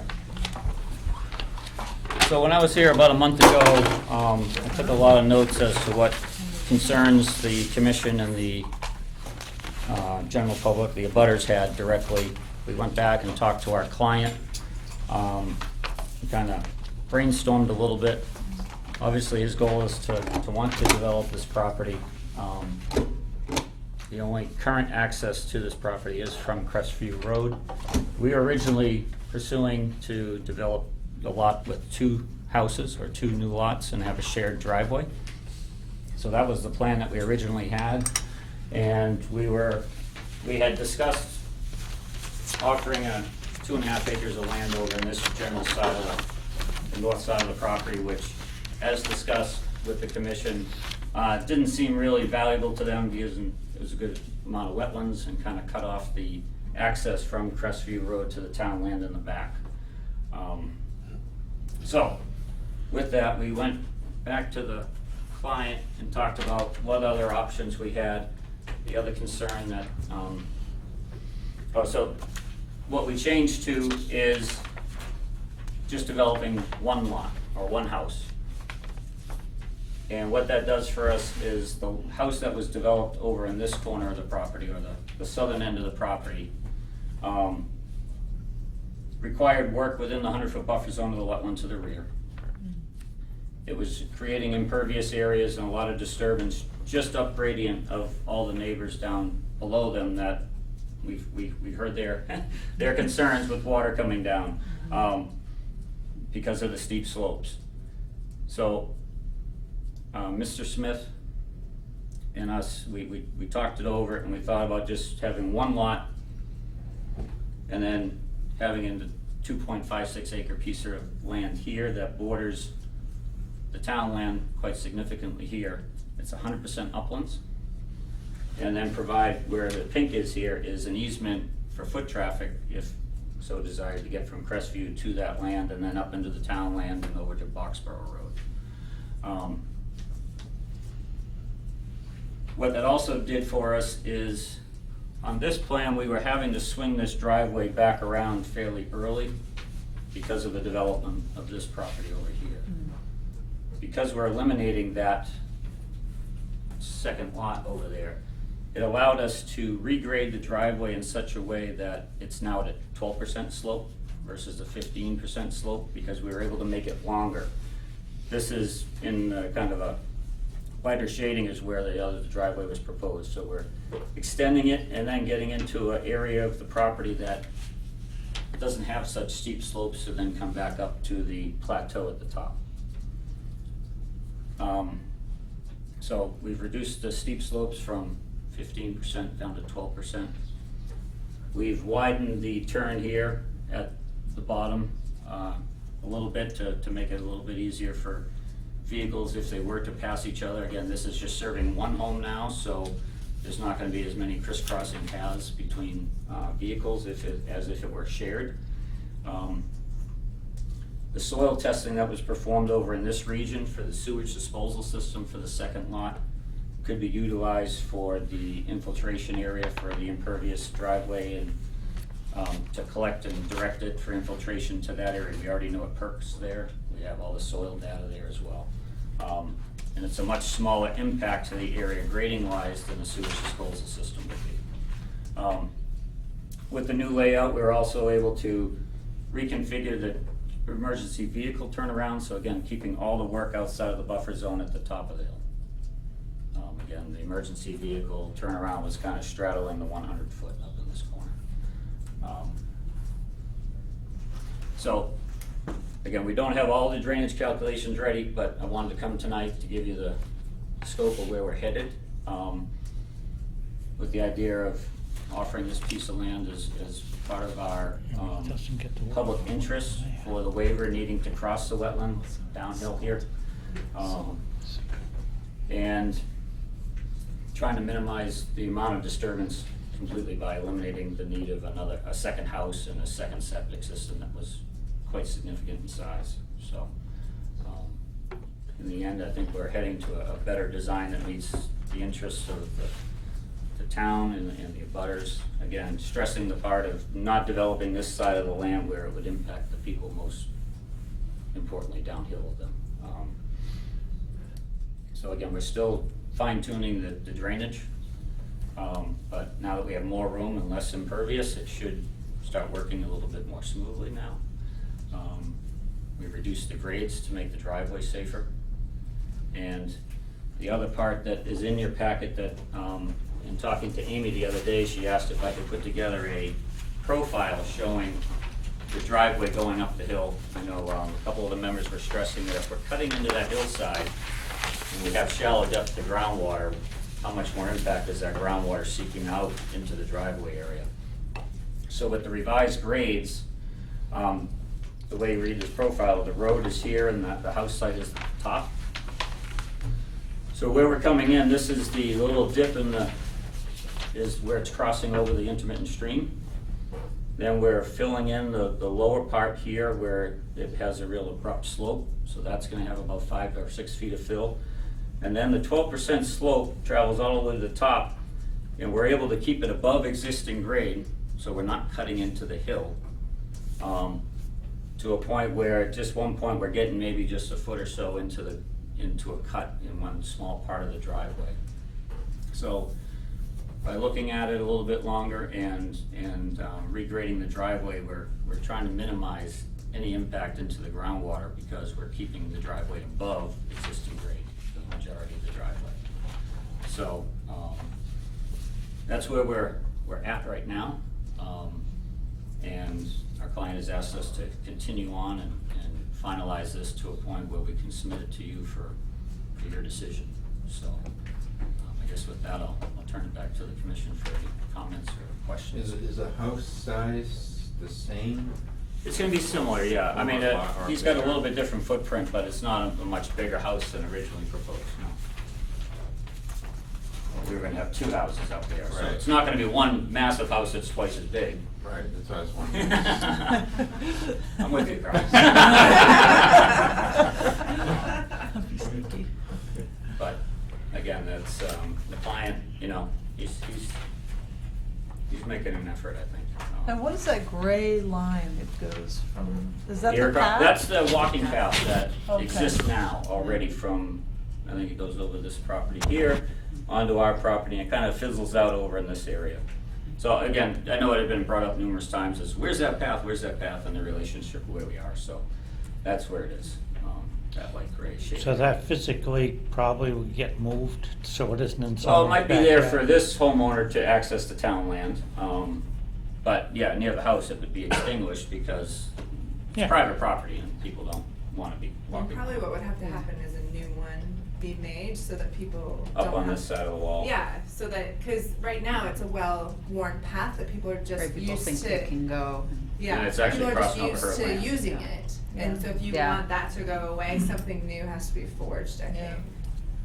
Around, maybe be routed to that new property and then connect It would to have to All go the way from around, yeah. Boxford Road deeper into the 5-acre parcel, because there's a big well. Again, this part of Just walk the the property is entire pretty easy to trails walk, line. there's not a lot of underbrush in there, especially from where we're building the driveway. And the question I had is, I went out to the site and you had mentioned there was some erosion or whatever. Do you know specifically where that was? If it was right in this area, I had gone out and hand dug some holes, so there was some disturbed soils on the surface with rocks and stuff, so I'm not sure if it's those areas that I was hand digging that you were seeing. It was They were on, right by it the was on driveway. that steep slope, just up from the wetland. Are we Yeah. talking about the seeps that? Because I had dug a were- test hole here and another one down here. Did you do any discovery regarding the groundwater seeps? Not to that extent yet, no. Okay, yeah, understanding I that. mean, going out and Whoops. looking around, I didn't see Yeah. any, I mean, I went out today too, because we had the rains last night. I Yep. didn't see anything, and actually, the intermittent stream is drying up quite a bit already. There's only a little bit of water trickling through there now. Well, and at different seasons, you can have different. Exactly. But- Yep. So that's where we are with it. Again, we're not asking for a decision tonight. We'll continue it. I'd like to continue it a month out, just so we can put it all together and finally submit a complete package for you to review and go from there. So the pink trail that would lead the public to the conservation land, would there be any parking spaces for that, or would people be parking on the street if they're accessing? I'm just trying to wonder. like Where we're showing it now, it'd Seems be like a an foot traffic to the road. and- Impact to the abutters. I'd be concerned about people parking. Yeah, I could see that being a nuisance for the ferals. Is there any along Crestview, it seems to me there's some high ground where the, Again, there was or the area dump that or we're gonna be something. working on over here to remove all the debris and everything is. that is just a pretty couple hard. car parking or something? And if we're encouraging people to, And that's, I mean, that wetland complex that's There's actually quite a with- bit of debris in here now too. Yeah. What do you mean now? Well, I don't know, I was out there today and I just saw a big brush pile. That's, Oh, really? yeah, right just uphill of the culvert in here. How do New? people access? I don't the know how new it is, DOT no. land. I don't think anyone's been Off of. From Boxborough. Yeah, I don't Do they know, park? I didn't know if it's new, it just, the first time I saw it, that's all. We're actually in the Mostly process. Oh, sorry. In the past, it's been people locally using it, but we will develop a parking lot. We over are there. planning to develop a parking lot at Like on the other DOT. end?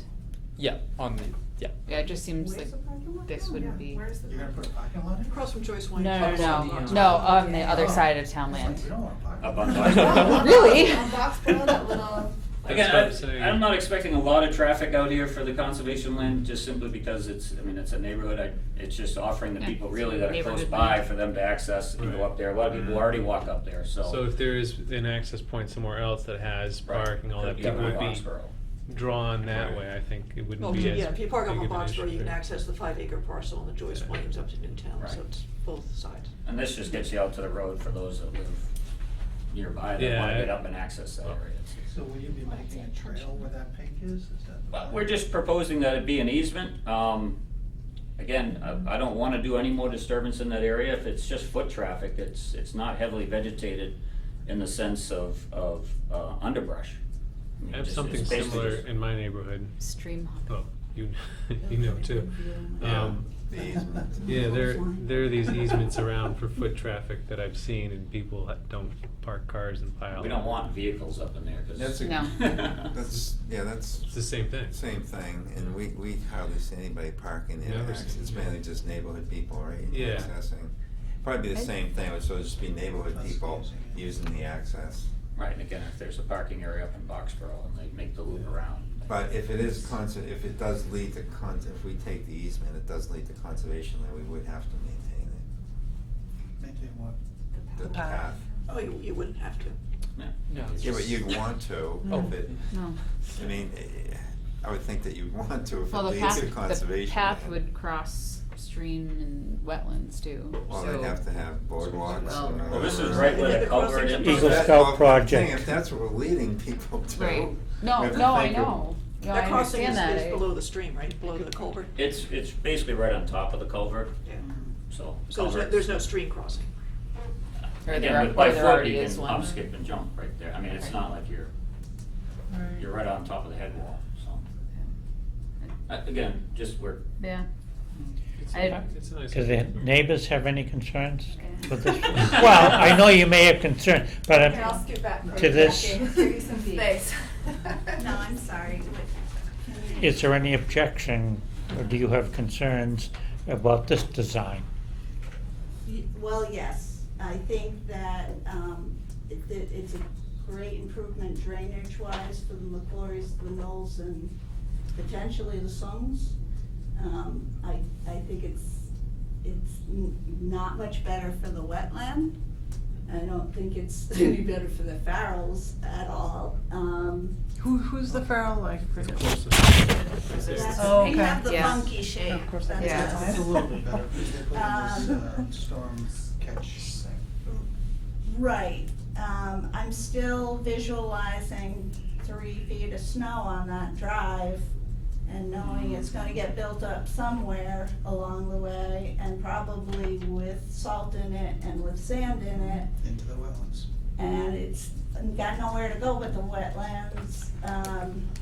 And that is still a 60-foot climb in a very short distance where you're building immediately above the wetland. So for the Farrells, I think it's, having a path go around my yard, I'm not excited about, but that's of the less concern than the fact that I don't think this looks a lot better for the wetland than the last design.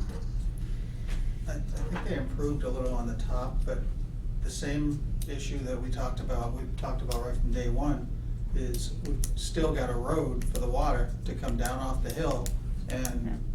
Closer to your And, line, too. my horses swim now, so.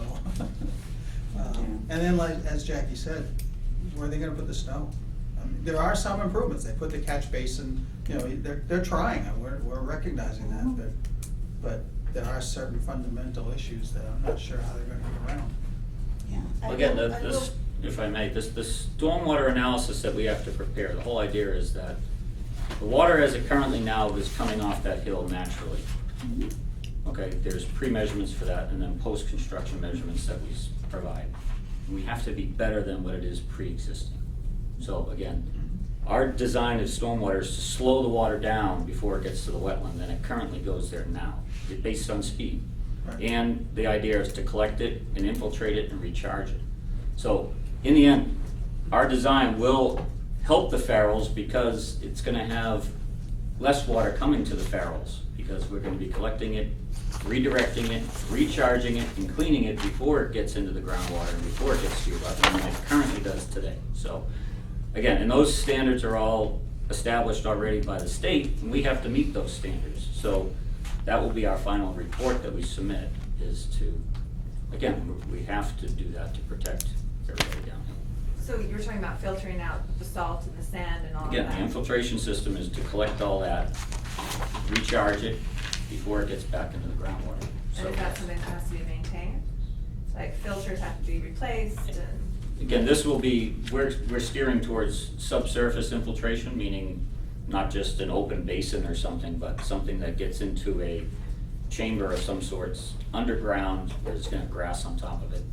So it's gonna be happening underground and above the groundwater, so that that dirty water, just like your septic fields, go through certain media of stone and sand and get clean before it gets back in the So it groundwater. percolates through? Yeah, it percolates through the soils, just like a septic system that we all have in our homes.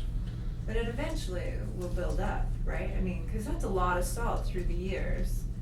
And eventually It'll stuff's have to not be gonna maintained. Right, it has to be maintained somehow. Your septic system has to be maintained as well, so it's just, it's another component, yes. So how And there's is a the- maintenance plan. Oh, I'm sorry, sorry. go ahead, Julie. So can you, how, like for the infiltration basin, actually both of them, how are you not going to intersect groundwater? The driveway is built above the, and we're collecting all the runoff on Yep. the impervious surface of the driveway. Right, but if you're Directing doing that like to a catch basin that is subterranean- watertight, that has a pipe that goes out into the infiltration Okay, the water, system. I missed the watertight part.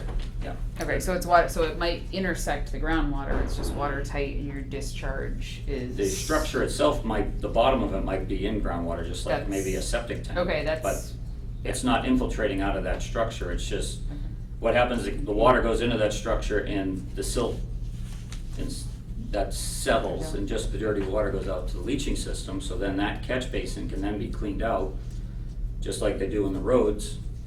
They go about cleaning them out, get all that silt and material out of there, and So the new owners will be made aware of that? there's gonna have to be a maintenance plan, an operation plan that gets approved, yes. And then who will enforce that it actually happens? Nobody. So then it won't happen. There's no enforcement Then it for won't that. happen, right? So. I mean. That's just like the neighborhood you live in, I mean. No, it's just we're introducing something. Kind of wondering, that, I hear what you're Amy and saying. I Yeah. discussed it possibly. And it's great that we you would have designed to it have a that way, third-party review but if of it's this. actually not used that way, But I gotta- then the I'm design gonna bring it up to is him. actually useless. So It it's- sounds great on paper. And that's with everything you build out here. Right, it's You have true. your regulations, you get your approvals, and then Right, but some then- people, just like they put the fertilizers on their lawn, there's some self-accountability here. Right, but let's be completely honest, we're all busy. And we don't wanna spend more money than we have to if we're not getting regulated, right? Like, Well, there will be a maintenance plan that would go along with any order that we issue. So will and that it be- would- And that gets submitted to the committee. and it will be deeded, like put in the deed. Yes. Yes. Yes. So that will be passed, that will be passed. And they have to along. report, quite often, sometimes they have to report to the commission once a year that it has been maintained. That would be a good order to put in. Yeah. Again, and that gets recorded at the registry of deeds. So you're. So who enforces that though? Does that work for Amy to go and, I mean, seriously, how many stormwater maintenance O&M follow-up have you done since you've worked for the town of Littleton? I get On residential. of areas that are operational now, like ADR, they send me their reports once a year. For residential? No. That's what I'm saying. Yeah, That's exactly. what that's my I question, don't is think any residential. residential has been required to. Right, it's not required. Yeah. I It's think only required Durkee's- during construction. Durkee's gonna Not be in. one. But couldn't we put a condition? Well, that's, Condition? well, that's Well, what I'm you can, but asking, but I'm you concerned need to about decide it's a workload. realistic condition. It has to be realistic, I'm concerned about workload, I'm concerned about, you know, I've had, you know, things break that I didn't know about until they broke, and then it's a big problem. I mean, it's, the practicality is a concern. I understand, that's why DEP in their standards says the whole stormwater analysis triggers when you're doing 4 lots, we're doing 1. Right. So, I mean, If this is a sealed tank, that I think I heard once a year you open up the top, much like you would your septic tank. catch basin with the grate on top, the water goes in on top, comes out a pipe through the side of it that's below the ground, that goes to an infiltration area. So nothing gets dug out? I thought I was hearing that. It gets, there's sediment, the water sits in there and the particles fall to the bottom and just the dirty water goes out of the pipe when it Right. reaches the So next it's like storm. a septic tank? Yeah. It's like a septic tank for Right. just dirty water, there's no. Oh, you know, solids. I know, I get that. Yeah. It's just in my mind, I'm just trying to visualize. Yeah, okay, and then they can pull the so cap off they take the and- cover off and they take it out. Correct, and dispose of it. You know what, this is gonna sound weird, but I keep looking at the drawing and thinking, if the part that was gonna become town land was actually the wetland, and we were gonna have to have a steward go out and maintain it, would they want to put that 60 feet above it? I don't know, because I understand that you're gonna manage the water and you're experts at that. But the water that's coming down right now doesn't have a family's stuff in it. It doesn't have. That's all over here with the septic system. It doesn't have fertilizer, it doesn't have standard salt in it, it's just, Okay, I hear you. Still I hear you, concerned. I hear you. okay, I'm still concerned. So are you doing a 1-for-1 wetlands, this? We're still at a 3-to-1 ratio. 3-to-1? Yeah. As required by the town. The only waiver we're asking for is to disturb within 50 feet. And fill, And Yeah. a lot of Fill fill. 6 feet. 6 feet of fill, that's a lot. That is a lot of One water. small, in one spot. Is that outside of the 100, the filling? No, it's in the wetland. And is the driveway gonna be paved or stone? paved. Is in the wetland? He's filling the wetland. And are you gonna put Just under stone 5,000 underneath square it? feet. Like what? There is a gravel base that goes underneath the driveway, yes. Okay. And your wetland fill area, my recollection was something like 4,900 square feet. I know we're That was proposing. awfully close to 5,000 square feet. No, the actual crossing of the wetland is not very much at all, the But but the fill upslope, that's wetland We're too, proposing yes? over 7,000 square feet of replication, so we're down under we're probably in the around 2,000, 2,100 okay. of wetland. That's why I was disturb- asking. Yeah, I wanted wetland to disturbances, a little over make sure I 2,000. had the, okay, 2,000. Yeah. I mean, I would also at some point, probably not tonight, discuss whether or not you want that little wetland mitigation area done, or if it's just not worth it, because Just it's a little that bit. much more disturbance Yeah, along it's the edge of the wetland. more disturbance, and I, Just combine it. yeah, I mean, honestly, the wetland replication, having walked through there, you know, it's a nice understory. My concern is we take out all these trees and then the knotweed moves in and Plus, it would be right next to the driveway, which is not a high-quality replication area, I would say. yeah, If the you tiny remember one is walking right through next there, to the there's a lot driveway. of boulders and debris in there, probably from the original development. It's probably not even naturally there. But the vegetation, so my concern is with the vegetation, there were some invasives kind of creeping in Okay. from the roadside, but the replication area, you know, my recollection is that area is kind of the boundary of where the invasives are starting to creep in from the road versus, you know, clearer understory and more valuable habitat and more valuable, plant species. You've got a proposed temporary construction staging area, but where you're putting that, if I'm not mistaken, it's all trees right now, so you're gonna take all the trees out to make that spot, right? Correct. So presumably they're gonna put trees back? Correct. It didn't say so. Yeah, no, again, there's, But that takes a long time to regrow mature trees to absorb that kind of water. Where is this area, the staging area again? In the front. approximately right. It's- Right there. It's not shown on. It's between the E and the W in Yeah, Crestview. There's yeah, exactly. The That's where it turns into a parking lot down the road. So, Yeah. One question about the path, because this is new, I'm only just thinking it through. So does that mean that you're actually gonna clear like a few feet along that path? I was proposing not to clear anything, Not to clear anything, just providing that to easement so allow people can walk access. through, because we don't wanna clear it so people wanna ride motorcycles or bicycles up through there, we Right. just want foot traffic. Right, that's fine. And I have to confess, I'm not exactly sure, like if I walk on my property, exactly where that Right, we could stake that right out for line sure. is, so Yeah. I may have a brush pile on the side. That's okay. Sorry. I mean, it looks may, like. it may be on your I'm lane, just I being don't know, I honest. didn't have my tape measure today, actually, it may be on your lane, so. So, the other thing that I don't want people to forget, because there was a little bit of a discussion about it last time, is the fact that there, you know, this is a condition that, he was blocked in, Oh, yeah. having previously had access He caused above his own problem. and not Right. needing to cross the wetland, just reminding you. Also, the other question I had is, there was some discussion about wanting some kind of a water study that I didn't understand last time. Does the change in the design mean that that wouldn't be necessary, or would that still be necessary? So what I asked Neil about earlier was whether they did any discovery regarding groundwater.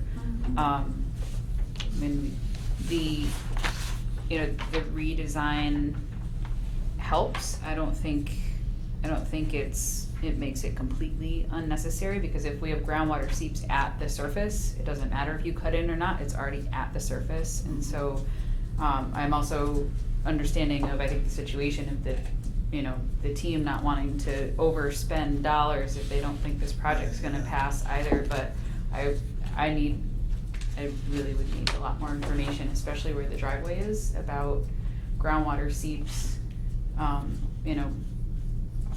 hand auger type of thing, how deep is the groundwater? And again, we've already done a couple Basic. test holes, but we'll do some more.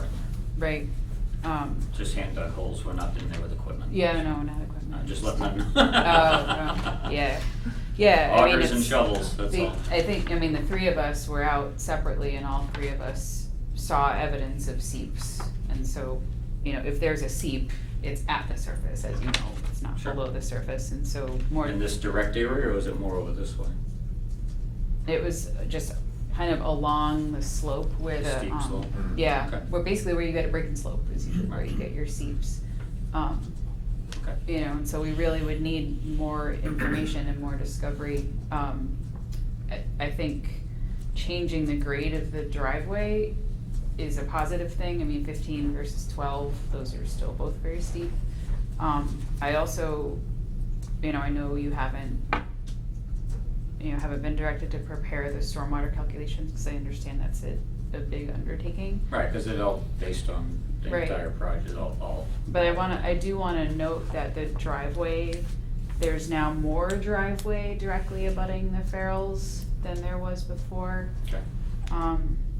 So that concerns me without concrete stormwater information, and again, understanding that's a big undertaking, but at some point that is part of the conversation. Oh, absolutely. Well, we were just trying to get back into a point where, is this of some interest on the public interest side for the waiver? Because that's where I kept hearing last time, is not enough for the waiver, not enough for the waiver to be Right. considered, so, are we closer? Because if we can't get close to the waiver part, then all the drainage stuff is Right. a moot point at this point, so. And I would want an opinion from LCT regarding, and maybe more than just, I know Andrew's from LCT, but I would want more information from them regarding that. And it's all it's- upland, it's Yep. already been used, there's already a deer stand up there, tree stands, Oh, geez. people have been using it, so, again. Shoot. Yikes. I guess that. People, again, we're trying Supposed to to hunt make it a little bit more pleasing, so. Yeah. and we were- Yeah, I would want an opinion from, Is that something I can send to Amy to forward on, or would they give us opinion before the next meeting as to if this is of value? I'm not sure they say anything other than that's a great piece of woods up in there. And it's connected to town land, which is what we want. Yeah. Right. And that's. Yeah, I mean, the But trail's a from a little funny. practicals, but yeah, I It- mean- you'd want- You would want bounds on that trail. Yeah, that's what I was. Yeah, and that's a lot of bounds to put in, but you'd need them. A lot How of it wide is the easement on that? This is all wall here and here and here, it's Yeah, just it's from here to stone. here, which we'd be glad to stay. I just, we. How wide is the easement? I have it at 8 feet right now. 8 feet, wow, that's a big easement. That's not much, actually. No. Well, if there's a wall in the way, Oh. you know, I can say, I mean, from a land steward's perspective, from my own personal perspective, I mean, continuity between town land is huge. I mean, so any chance that we get to do that is. At the expense of the wetland. So this is Right. that's, what. yeah. Well, Got a trade off The- there, big one. and my question I to just this is want more how, information. how much more increase is the value, right? Like, is it What's just a in- little bit? Because right now, if you're not gonna really do anything to improve the trail or anything, or people won't really know about it, like, is it going to improve the town's use of it that much? Whereas it sounds like there's already a parking lot planned to access the upper part anyway, you know what I mean? And then across the street, you have that entire conservation land. Is this one little piece that's hard to get to going to be that much of an improvement? It's just a thought, right? Well, it's not gonna be that hard to get to, because you do have the town land connected Yeah, to it, that's so the- they could just go from the That's the town piece. land. I'm envisioning the public benefit is from that land from the Yeah. west. Yeah. Yeah. But is That's that what I wetland wanna up know. there? I mean, how easy is that to cross over? There's the wetlands, like up on the town. Yeah, How much or is it that? looks like you The can get it to relocated, the the relocated trail's gonna have to go further west, Further up and around. almost But off the can you map. cross So that that's what I'm wetland? wondering. You Can can we- get all the way through. And then That you would go be down good. to, is it AT&T gas easement, whatever it is, that Yeah, I'm not sure. could take you all the way to the train station, but there's a huge wetlands Oh. Yeah. further up there. So ultimately, very long term, there may be a whole trail that goes up to the train station, whether or not it goes the other way down Boxborough Road or something. That's So I had two questions. wanna One walk is here. that presumably to get your equipment up to build the house, no, not yours, but his, he's gonna go up the driveway? Is that You have what to build the the plan? driveway first, yes. Right, so he's gonna follow the driveway, he's not gonna take his equipment anywhere but on the driveway? Correct.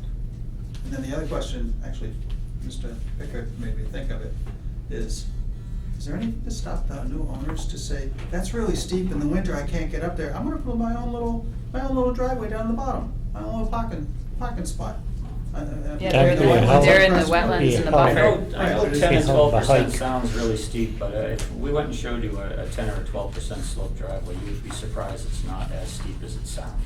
It really isn't.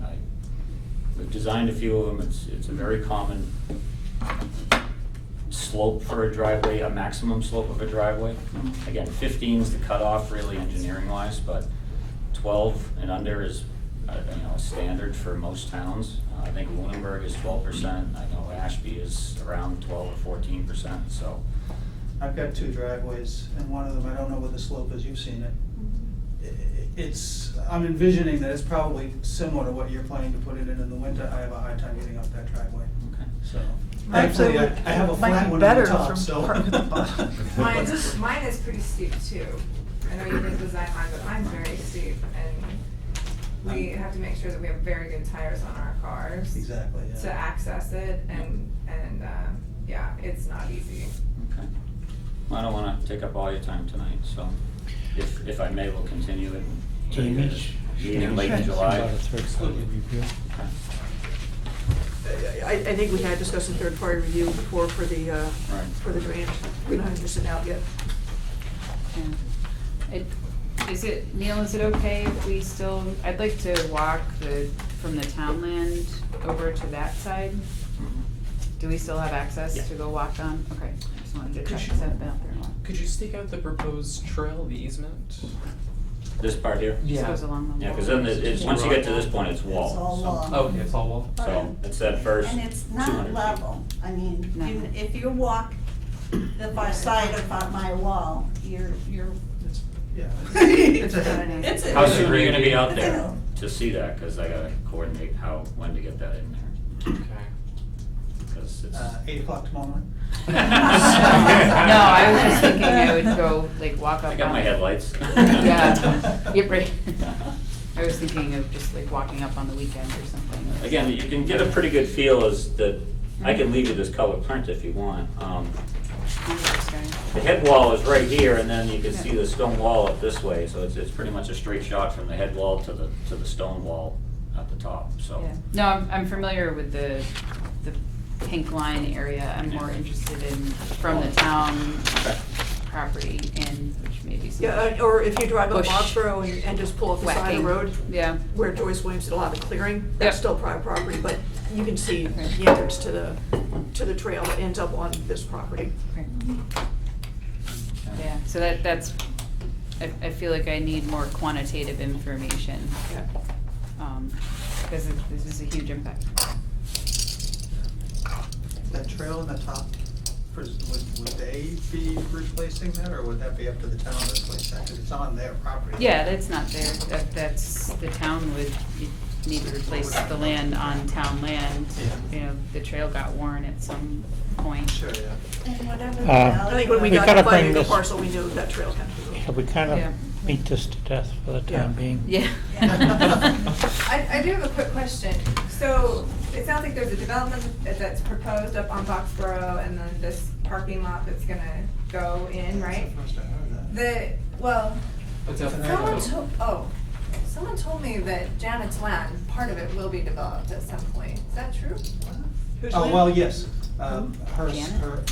sons will get. Joyce, sorry, Joyce. Joyce. Yeah, her sons will Joyce. get what she hasn't donated or sold or whatever to the Yeah, so town. at some point So it will it's be very developed. possible that there will be So some with, and with Yeah, more they kept parking some. lot is more traffic. That road up there is really narrow. Yes. And so I'm just concerned about safety, because right now you're like diving off the side of the road if anybody comes, And of course, there's a like lot of even in your horses. car, like I have to dive off, and so I'm just, if there are discussions, I'd like to, how do I find out about that so I can be part of those? For the parking lot or for the development itself? Both, all. Well, the development, You're a butter? she would be in a butter to the development. Yeah, I mean. So you would- get, if you're a butter, yeah. Sorry, go ahead. You'd certainly get You might notice if The something. parking lot. You're- was you're not shut. a butter to Tonight's Joyce the Williams first I heard land, of are a you? parking lot. I'm not in a Oh, butter at the to the New big Zealand? parcel, but I am in a Don't butter like that to term, the parking lot. conservation land, but I don't know if I would be to the parking lot. To the parking lot. Yeah, Well, if we put in the parking lot, I don't think there's any wetlands up there. No, it's fairly upland up there. Yeah, it would be like a maybe 6-car dirt. I mean, so a parking lot doesn't bother me. Yeah. It's just that more traffic up there is gonna be dangerous. Yeah. Because, and you have some pretty tight corners up there that are. And you've got that are kids with horses Yeah, you do, and you have kids walking the roads. who aren't and- always the most careful. And sometimes I come around a corner and I'm not even speeding, but I get surprised because I come upon somebody and anyway. That so- sounds We gotta like a bring this planning to a board- close. planning board issue. Highway department? Appreciate your time, thank you. Yep. Thank See you you. next month. Good night. Thank Have you a great for night. keeping us in mind also. I hope you get out of here before. Good, okay, Matt's gonna do all this. So I guess I'll just kick. Yeah. Need to go back to Okay, bye. I think Approved five Scott- minutes. 5 Scott Road's here. Anybody got any omissions or corrections to the minutes? Oh, we haven't done the minutes yet? Nope. We saved them for you. Right. Oh. Well, Especially the May 21st one. Unfortunately, lately I've got problems with my printer, so I printed it out, but it didn't print out the first, 3 pages, so. But I did notice on the first page, it left out Sarah Seward, so I don't know, I think she was present, right? Because she's No, I have to mentioned. go check, yeah. She's mentioned in the minutes, but she's not Yeah. listed at the top.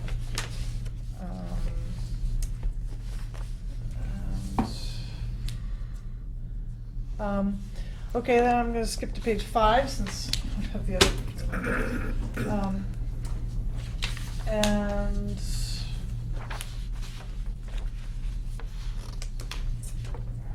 Do you have one before the update and request for the point? Do you have a copy of the minutes? No, I don't. Which, I have them open. Maybe I do. I do. Okay, so the paragraph before update request, which is part of the potential wetland violation, 5 Scott Road. It says, the commission said the photos from April show show the material that has fallen down around tree trunks. I would change it to 1 or more tree trunks, because, well, it says around the tree trunk. No, it wasn't fallen. Singular. And I wasn't sure, I noticed one large tree trunk that was submerged by, or covered with soil sloughing around it, but there may be more than one. So I would say 1 or more tree trunks. Yeah. There. And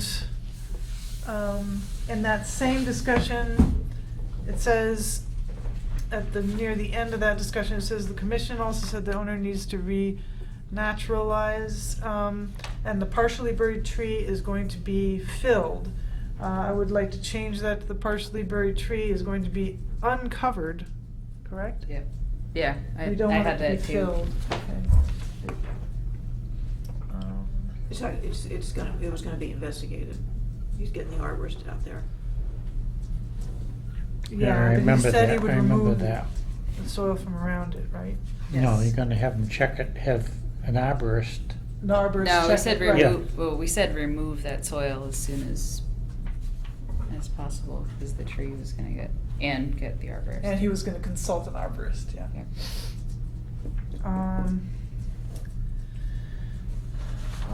Then just one typo says that they need his work to be done. It should say this work to be done in 2 weeks. The update and request for extension permit, the point, this third sentence says the temporary stilling basin will be graded out. I wasn't sure what a stilling basin, is that the correct term?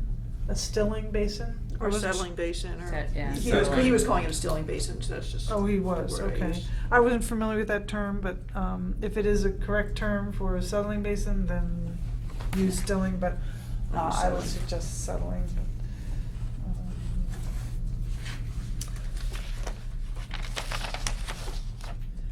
And the other ones were, just check the spelling of C-word throughout, because you tended to spell it S-E-W-A-R-D a couple times within the document. And the other ones are just small changes. That's all that I had. Anybody else? Anything? You covered it very thoroughly. Yeah, no, that was good. Other stuff on the first 3 pages. This is for the May 20th, right? Yeah. That we're gonna vote on?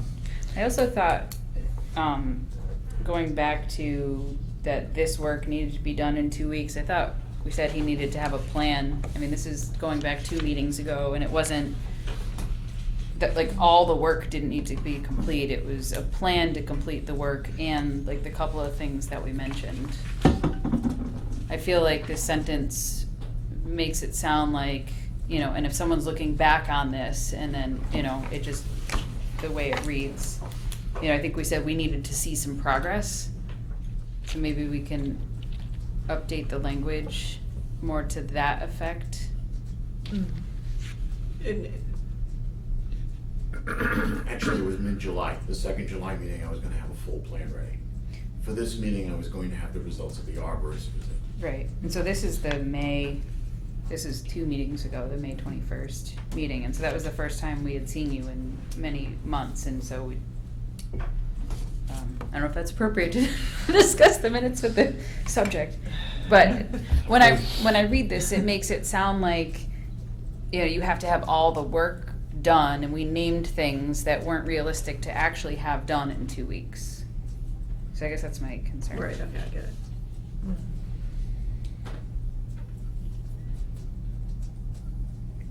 So if there's no further discussion, can we have a motion to accept the May 20th meeting minutes? I'll make a motion to accept the May 20th meeting minutes as amended. Do I hear a second? Second? All those in favor? Aye. And the June 3rd one, is that out, or are we still? It was sent, but we Yeah. can kick it down there. Sorry, I didn't have a chance to look at. I've done some preliminary review of it. So we should postpone voting on that one? Sure. Okay, now we need to go down, we need to go back through this stuff. We have our 8:45 hearing here. Yeah. Scott Road, yeah. You want to speak to that and get that out of the way? Sure. I'll make it brief, and it's kind of almost Tuesday, so. Yeah. Get out of here. So essentially, Matthew Shields from Bartlett Tree, he's out of the Ashland office. Matt is an arborist, an activist, and a former conservation commissioner. He went down onto the site with myself and Amy, looked over the very large tree, looked over the banking. He's sending a letter for the commission's review. I wasn't able to get out there with him until last Friday, basically between his schedule and me having to take a few days off due to an injury. But we did get out there, we looked at it. His thoughts on it were that on the large tree, the root system has adapted, it's actually growing into the hill, it's stable. He basically thought it was best not to mess with any of it. There are areas that are eroding away on different sides that need to be patched. But I mean, that's about it. I mean, we're out there with him with our umbrellas in the rain. It was, I don't know if Amy wanted to add anything to that, or? Good observation conditions. So are you saying he thinks the buried tree should stay buried? Or are you talking about a different tree? He's saying that the tree, essentially the root ball has adapted. And it's actually adapted towards growing into the side of the hill. He actually outlined the whole root structure, which he's gonna outline in his letter. Okay. He basically said that that's actually it's a very common phenomenon from what he said. Oh, from like an erosion standpoint, and then, okay. Okay, so we'll look forward to reading that. Yeah. So basically, to stop the erosion, you'd almost do some netting around it or something? I'd probably want to do some netting along the whole hillside. There are areas that need to be patched up, and as part of my plan, I'm going to be recommending that type of stabilization. Okay. So it sounds like this happened a while ago, for the tree to have grown roots. It's impossible to tell from the aerial photos when that actually occurred. It's very difficult. But from the looks of it, it looks like the fill had been there for quite a while. For it to adapt to the degree that it adapted, the fill's been there for a while. I think there's probably It old looks stuff so and new fresh. stuff in there. Yeah. Well, yeah, he probably, yeah, I mean, it looks like he overturned some stuff and probably trying to improve the access going down the hill. But it looks like that the actual fill itself, the base fill, has been there for a while. That was the first thing he actually observed Mr. Shields did. So you got anything else to report? I'm doing some checking on the Chapter 91 issue for the dock. The regulations are a little bit dubious. They kind of conflict when it comes to the way Mr. Scott's dock is. So I'm probably, as part of my overall plan, would probably include like getting either an RDA with Chapter 91 or a full-blown permit. I'm discussing that right now with some colleagues of mine. With the state? More experienced. Littleton I'm is in the discussing- process of getting a harbor master, which may make things easier for a floating. Well, that's part of the conflict, is that you need a harbor master also involved. And once you guys get a harbor master, actually, that would make things easier all around for everybody. Yeah. I'm not sure when that's actually gonna happen, but it. Well, it hopefully is it'll in happen the soon. works. Well, Yeah, there's a bunch of. define soon in municipal language. As a friend of mine used to like to say, and I used to like to quote, moving at the speed of government. Yes, I understand. Okay. Okay. Thanks for Thank coming. you. Thank you guys for, Sorry about keeping you. hey, you know what? Will you It's have a actually, restoration plan? When do you next wanna be on the agenda? What's it the- would be for the 2nd July meeting.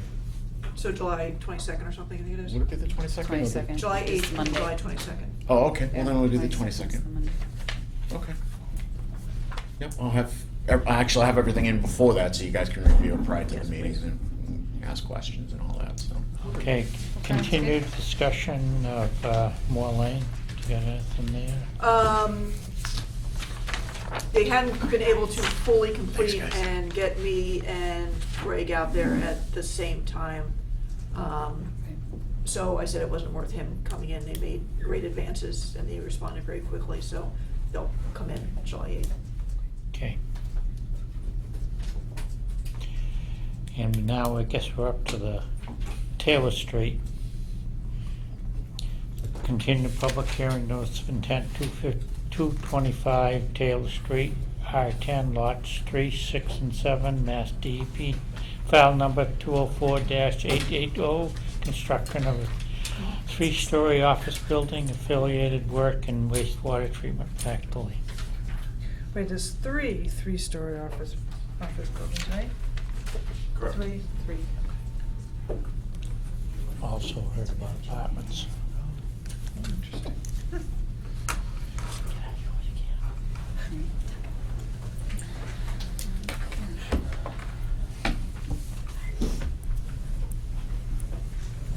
Hello, everyone. Good evening. Should we just jump right into it? Yes. So to remind everyone, my name is Will Parks, civil engineer at SMMA in Cambridge. This is Matt Devlin from AECom and Ed Scioli from the Terrace Company. You know, say goodbye. This is her. I'm not meeting, sorry, 10 o'clock's my cutoff. Short timers. So you guys did? Yeah, what did I say? You still have a quorum, like, what do you? Yeah. Did you just say it's She her would- last meeting? Yeah, her term's over. Yeah, so we need to watch We'll be getting some voting form going forward. Okay. Yeah. Because we're down to 5 people who can vote. Because Sarah can't vote and Rachel's out. Okay. So. All right. But, sorry. Does anyone want hard copies of what we submitted last time? Sure.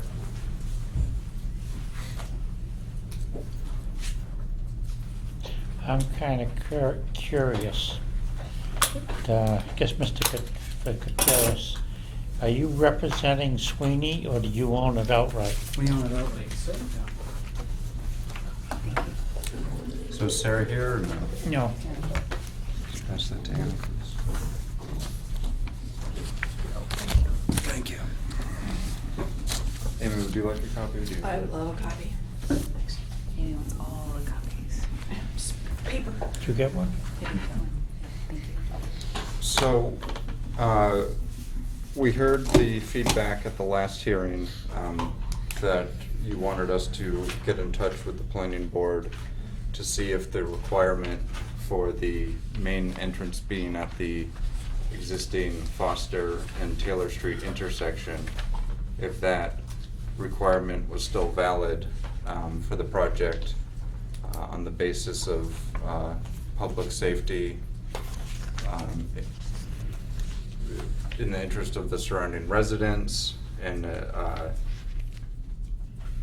based on everything from the width of Taylor Street at that point to the obviously being across the intersection from Foster Street was important, and for all there was various correspondence back when this was originally permitted with planning board, where the fire department chimed in on that being a major contributor to the fire safety for the project. So we went back, we took this request very seriously, went back and reviewed all the historic documents,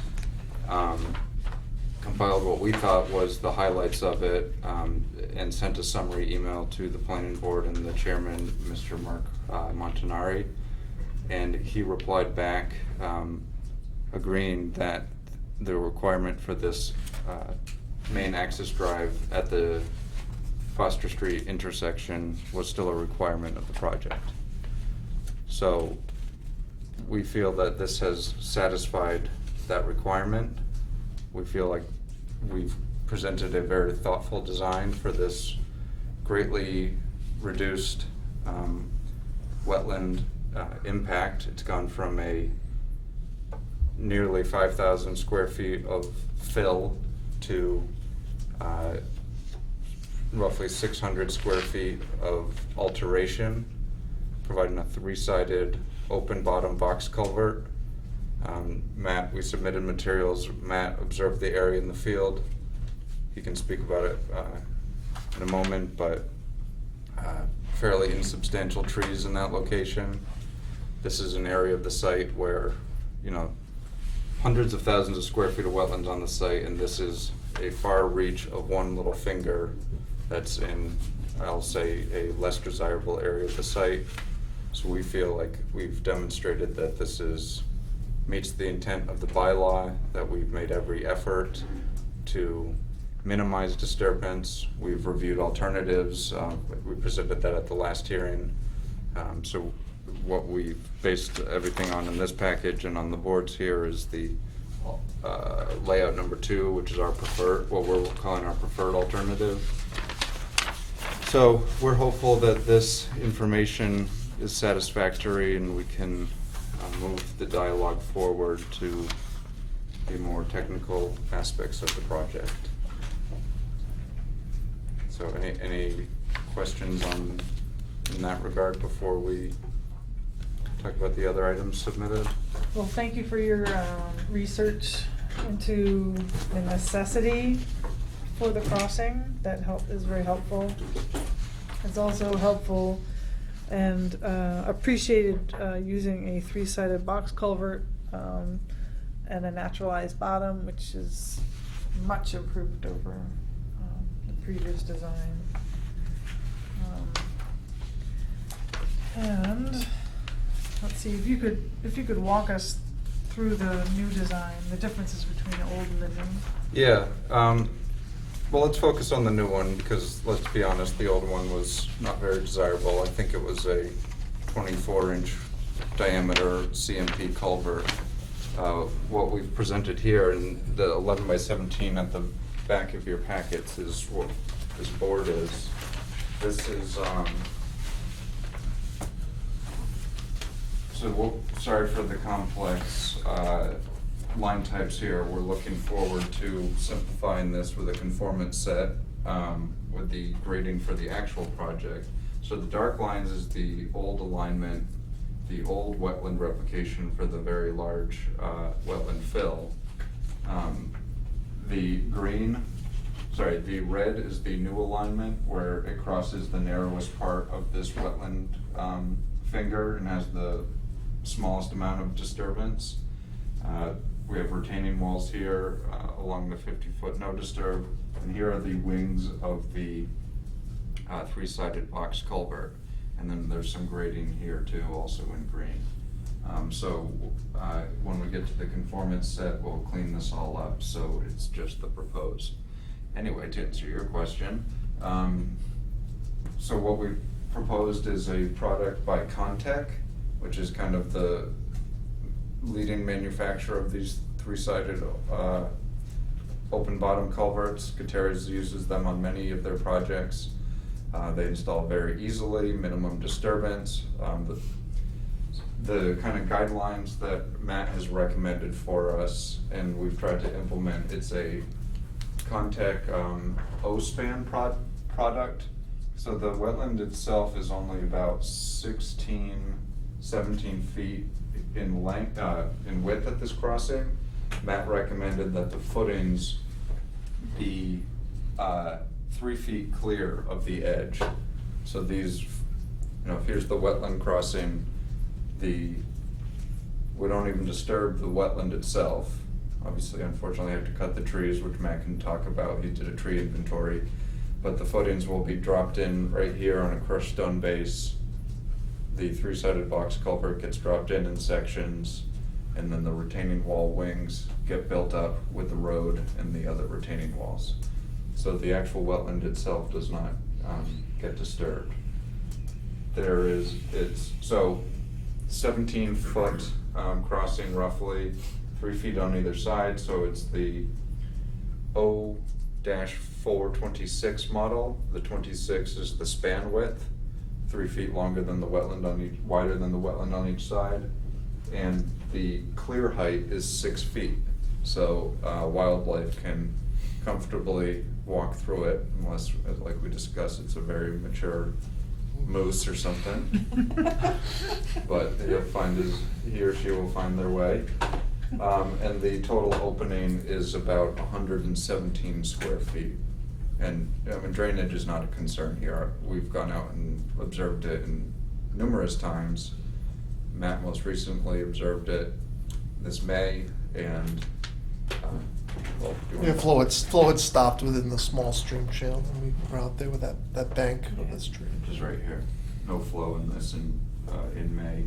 And Late May. Late May. And I observed this area, I forget if it was Sarah or Amy recommended that we observe this to see what is producing the flow in this area. There are no point discharges or anything, there's no culverts coming out here. It's just simply, there's a lot of impervious cover here, and there's some leaf deposits in this area, and it simply just leaches out here and leaches out into the ground. This is a few feet below grade, and it concentrates enough to create this occasionally intermittent stream. So that's the culvert. That's a long way of describing the culvert product we're proposing. So in that crossing area, I went out to do a tree inventory to figure out, okay, how many big trees and how many little trees are out there. So in that packet, there's a tree inventory, and there's basically 11 trees that are out there. They're mainly red maple trees, gray birch, white birch, and an aspen. Two of the red maples are fairly large. There's a 16-inch and an 18-inch. That's not exorbitantly large, but those are fairly significant trees. But the rest are on the smaller diameter side, less than 10, dBH. So out of the 11 trees, only two of them are very large size. The majority of them are smaller trees. And basically in that area, strangely enough, there's no real understory of shrubs.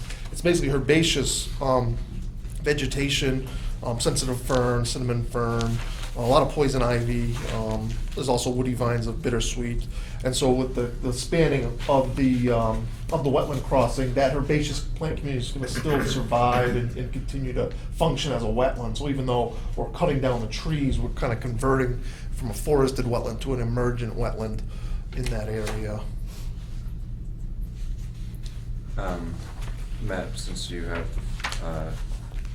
the floor, do you want to talk about the groundwater inventory? Sure, I can jump into that as well. So while I was out doing a tree inventory, I also did some groundwater observation holes, and to try to determine the groundwater elevations in the area of the replication. Just do a background first. So, just a reminder to folks, this very large area here was the 3-on-1 mitigation required for that very large 5,000 square feet of filling. That number's been reduced down here, so this is right here, this shaded area is what we're proposing for the 3-in-1 mitigation. 1875, I want to say 1875 square feet. Yeah, when we had done the site visit out in the field with Sarah, Anna, and Amy, you were not there. Yeah, I think I was, and I think you might have. I don't know, they all blurred. I'm sorry. It was so long ago. We started talking about the groundwater elevations there. There's standing water here, and there's a few historic groundwater monitoring wells in this area because of the large leach field proposed here. We had uncovered that historic data in these areas, and then this is, sorry, I'll hand it up. Yeah, so I determined the well was sort of too far away for this replication. For this one, it would have been sufficient, but since it was over here, topography is completely different. So I went out during late spring to determine where groundwater is. It's around 20 inches, 22 inches down below. So it's and then when we bring our elevation down to 327. That elevation of the groundwater that was observed in the ground will be within about a foot of the 327. So we do have good substantial hydrology in the area to support the replication area, which is good. So in the groundwater memo, there's another little, this same plan, but I actually show where the holes went, where I dug them. I actually left them open and then come back a week later to see if the levels had changed. They really didn't change. So, what they were, I think, counted for 20 inches, 22 inches below grade was the elevation over there. Now, I find it a little confusing, okay, between, like, what it is now versus what it was then. Well, I think this was all clear cut at some point. Well, I mean, without that larger replication area, are you still having the same grading? No, not at all. Oh, That'll be sorry. completely changed. Is it the green, where the new grading when. Correct. continues from the This previous? grading is I mean, these required for trees the aren't parking that lot. big. Right, okay. This grading up here was the previously proposed mitigation, So so I that, it's gonna be apologize. back to the old contour lines. Correct. The only change would be in this for the replication area, so all the grading Okay. would remain the same all through there. So the Okay. tree line would be at the base of this slope here. Okay. This would all remain active, or sorry, natural, Mhm. basically here over, and very minimal disturbance Tree to cutting. bring down that mitigation area down to the 327 contour. Okay, and then the green contour continuing from the previous version is where the new contour lines will join up with the road, right? Correct. It's Trying going to over, stay away from the intermittent stream. It would follow the contour and die into the retaining wall right so there. none of the contours all the way up, like next to the red line, that's all not gonna happen? It's Correct. just gonna be natural wetland right there? Yep, retaining wall, Okay. right, the thick red line is a retaining wall. Okay. All right, sorry, thank you. Sorry, we're looking forward to getting that cleaned up. Okay. And would you be able to show, even diagrammatically, how you're gonna access the wetland mitigation area, just so that you've thought it out? Yeah, How I mean, we you would did. probably, To take some trees down. Yeah. they're fairly spaced, fairly large Yeah. apart in there. It's not like a dense stand of trees in there. No, that sloping hillside was quite open. Yeah. Yeah. Yeah, you probably wanna think it out, there's additional impact on it, let's make sure we know before the bulldozers get And out is there. it like this? Would these be representative of like the understory? Yeah, I mean, they're along the 10-inch, around on that large. About 20, 25 years old. But Yeah, you can't get an for the you majority can't of get the an site. excavator through there, right? I mean, you wouldn't be able to get an excavator through Oh, without. certainly. Certainly, in between, How tall? yeah, they could. Do they some could dodge it, bittersweet yeah. mitigation while you're in there with the excavator.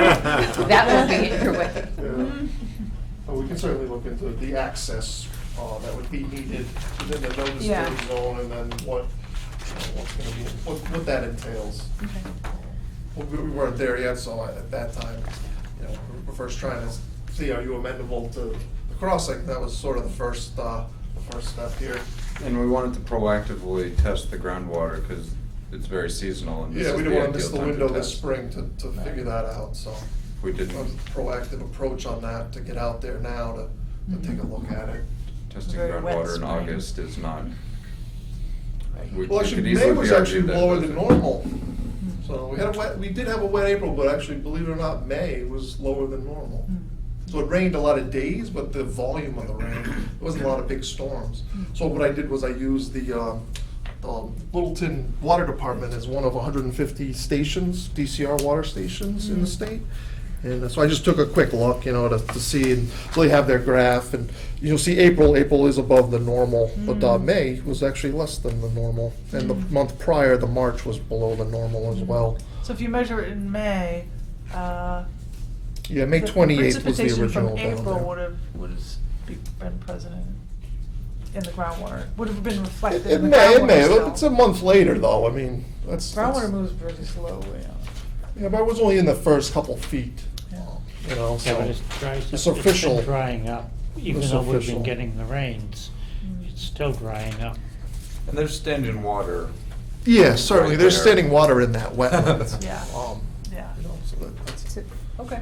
I have a question, I guess, regarding the communication with the planning board. It looks like you sought to confirm that the prior permitting was still valid rather than, did you ask them if there was anything else understanding there's a lot of effort that goes into the extensive permitting that happened prior, but I'm just wondering, it looks like you sought to confirm what was done before. Did you ask, can we do something else? Well, we did not just simply ask if the permit was still valid. That's what I meant. Yeah, we did state, and Mark was there the original time, so he remembers Yeah, that. he's been around a while. We did remind him of the when this realignment of the main access drive happened, we reminded him of the supplemental traffic memos prepared by VHB, the memo from RDK, who's the fire protection engineer on behalf of the fire department, saying sprinkler design looks good, all this building stuff, and the 2 access points is a critical part of me being able to sign off on this project. Did you ask for relief from any of that? Like, did you ask them for relief from, any of the things that they stated from I think by him saying 2003? that road still being a requirement is an indirect way of saying there's no relief. alternative? There's like no alternative. It's required for the project. Okay. I guess the way I'm reading it is it's a confirmation of what was done before and acknowledging the large effort, which I would, I acknowledge the large effort that has gone into the prior permitting from, 2003, 2004. I just wanted to get an understanding of what the request was, and whether you sought relief from what they were requiring before. Or an alternatives analysis, because we always require for waiver, an alternatives analysis and whether there's alternatives available. So the to alternative would be not having the crossing. Or a smaller building. Or putting the main drive back in front of the buildings 1 and 2. Or two separate developments. One you take a loop around, the other one you take a loop around. You don't have to go between the 2 developments. That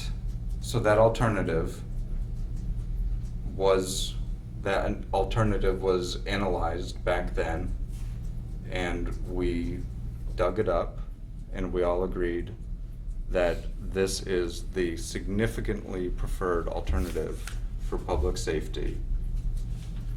And for all the reasons, line of sight from that intersection, the wideness of the road at that less desirable intersection. Yep. The fact that there's an existing intersection here and we would be introducing 3,000 average daily traffic ADT to this location here when there's a perfectly good intersection there. So can you just make smaller buildings and then use the same access points from the road? In theory, but we have an existing permit for the buildings we have. Which impacts wetlands and a 50-foot buffer and requires a waiver from us. And the waiver needs to meet certain conditions, so what waiver condition are you proposing to meet? I think we've demonstrated we've met all of them. Can you run through it? Because I'm not clear. Because public safety is not a concern because it's undeveloped, so you can't create a public safety problem to Yes. solve. So can you help me understand some Yeah. waivers how many waivers have been granted under this current bylaw? A lot Can you give me some other examples of of waivers. public interest Yeah, for so- undeveloped sites on commercial properties? Undeveloped ones. Undeveloped. Well, we have that workers' credit union one, but it was an Yeah. existing building, but they did a lot of stormwater management improvements. But it was already existing. And so we they have had debris wetlands wetland there, enhancements and and invasive wetlands species and control. Invasive species The whole control, buffer zone stormwater. planting, they did a lot of planting. Restoration. Yeah. let's see, on, And 151 Taylor relocated a lot of their stuff. The stormwater basin, which actually wasn't even, that was out of the buffer zone, I think. And they put in the wall for the drive that goes around the back of the building. That's what we're Yeah, doing, 50 foot. a wall to minimize disturbance to the maximum extent practicable. To get out of the 50 Well, making a foot. smaller building is also something that could be done, and you would be out of the 50 and you wouldn't need a waiver. and the thing is that I thought the other commercial exceptions were for already pre-existing buildings. This is a totally new development, you have maybe other options, that's why we were really pressing for you to ask if it's really necessary to cross this wetland, because you have a totally undeveloped site that you're developing, so you should be able to avoid the wetland. Yeah, it was 300 And Foster, then there's they had to redo their, that was a huge septic on a huge hill, was a waiver. The fire station was a waiver. 80 Air, with the cement dust piece, that was a huge public interest thing. Private, 186 Cooper, Alumni Field, there's all sorts of stuff there, Washington King, Cooper. What Two about pages up- worth of what Cooper. about up to the 305 point- Foster, they ended up getting out. 501 Great Road, what, I don't know, that's where they ended up getting out. Getting out of 50? Yeah, Mill, 136 Mill, well, that was the house, but they changed their entire plan, the wing, Oh, from one yeah. end to the other. And they did planting. Yeah. Is that the, yeah. 119 Russell, which is the Workers' Credit Union, so that's like 2 pages of stuff. Bruce, 151 Taylor, they reduced the configuration of the building and got their building-related work all out of the 50-foot, and then added the wall. 50. And the one we were just discussing Pine, today, but Hill isn't Pine. permitted yet. They're offering to donate a bunch of land connected to town land. That's not wetlands and already protected. The rest But of it's these are a single public family interest offering. Thank you. Right, yep. I just wanted to point out that the offering of the land is not Oh, wetlands right, right. and already protected, because that was also offered and Right, we've right, got right. releases. And you certainly haven't determined if that's gonna be an appropriate. Right, if We it's have even to- and we haven't, we really We haven't haven't, yeah. decided whether it's, we need more information from them.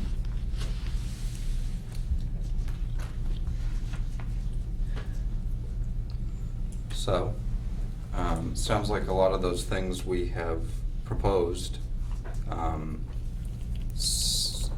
very substantial retaining walls to minimize the disturbance in the 50-foot and the 16-foot wide crossing we're talking about. Stormwater upgrades, we peer reviewer, we hope will confirm, fully meet the current stormwater regulations. I can't emphasize enough the public safety part of it. And a reduction of building size would still bring these same issues of introducing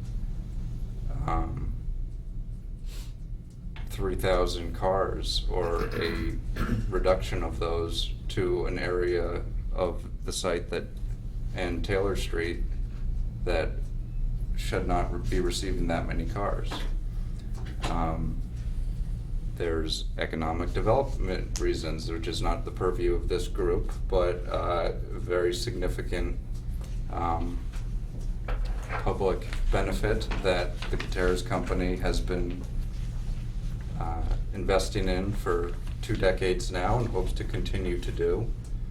And I shouldn't speak any further to the owner and development potentials, but you know, every square foot counts, and very quickly, well, it's an active permit. The planning board feels that this is a project they want. It's upwards of 1,200 potential office and R&D jobs. They've reviewed everything and believe that this access drive is required for public interest. And I understand that we're creating a problem here because it's undeveloped. I get that. We all get that. But I think we've demonstrated that we're meeting the intent of the bylaw. You look concerned. We've demonstrated there's, sorry, go ahead. I think you've done a lot of work. I think, you know, from a planning board perspective, you know, you've confirmed that what they permitted 16 years ago is still valid. I understand the challenges with traffic, but that doesn't mean the wetlands need to pay for that. And that's part of the purview of our board, and that's part of what's written into our bylaws. And so in order for a waiver, we can't, like, the things you listed, although are valid and valuable, are not things that will meet the standard of our waiver. So is it the, thank you for that explanation, is it the public benefit that is the biggest hurdle, or is it the other bullets, the meeting the intent of the bylaw and examining alternatives? So the public benefit under conservation has to be an environmental public benefit, not necessarily. Well, those are preferred. I don't think we say must, right? Correct? I also, We've where's always it had defined? environmental. We will look for. It's in the bylaw. It can be like public health, it's, yeah. But it's Okay. also safety. We have a public safety, But we don't have a problem right now. right? But we've You had, can't we've create a had. problem to solve. Right, but we've had changes to driveways for public safety, but, yeah, I don't know. Like the one that was Changes just in to here, wasn't that development. public safety about a driveway? They're not permitted, they're, It's a draft. yeah. Okay, so it says. But I think if you were, the amount of traffic goes down Bruce Street, then comes up, I know it goes to Route 2, but I think a lot of it goes to the train station. Goes right up Taylor Street and down to the train station. Yeah. So they have, Yeah. and they're gonna be contributing to it. I'm sorry, what were you saying? That Is that contributing to there's a what? lot of traffic, it probably comes off of Route 2 or 495, comes through the depot We're loaded also, with traffic. and goes right up Taylor Street and then down to the train station. Well, we would defer to the planning board, I think, for traffic stuff. But I'm just saying that there's got to be a fair amount of traffic that is either coming through from the center of town, up Foster Street, Sure. to the train station. You go up there and see that area where it's full, over full of parking, so there's gotta be a hell of a lot of cars that are Right, going. and that's really increased in the past. Yeah. What, 7 years? Yeah, since they put the second track in. I mean, Okay, That's sorry, increased. but I So think we you're should gonna talk have- about, I think we should focus on the wetland impacts personally. This is the statement of the waiver. It says, actions, this is the newly revised, we just revised this part of it to clarify what could be included or what could be considered as a waiver. It says, actions that are in a public interest may include, but are not limited to, those that would result in a significant net environmental improvement in the conditions of the buffer zone. So it has not limited to, so, I mean, we prefer environmental, public interest, but we would consider others as well. Well, and the That's intent, way we are it's- here protecting a resource, we are here to, you know, that's the intent of the commission, that's the intent of the bylaws, the Wetlands Protection Act is to protect the resource to the extent possible. And so the intent is, you know, in that vein. It's not economic development, that's not our purview, it's not, you know. Well, no, we consider everything together. Right, but if it's prefer- only, But if it's only that. only economic development, or, you know, so I think you need to get creative. We're doing the 3-on-1 mitigation. Right, but Can you pull out of the 50? That's really what you need to do, or you need to find a creative solution to meet our waiver. Or there really So isn't usually anything what we can doesn't do. count for the extra public interest for working in the 50 or having a wetland crossing isn't Yeah. stuff that you would have to do anyway. Because it's also Like in the the 50. stormwater and the 3-to-1 mitigation, it's. Right, thank you. You would have to it's do the it above and anyways. beyond piece. Yeah, because you said you'd meet the stormwater. Well, it would be important to go beyond what you'd need to meet to really compensate for the fact that you're doing a wetland crossing in a previously undeveloped I don't know site. how you would improve the stormwater more though, there. But I mean, maybe look at invasive plant species.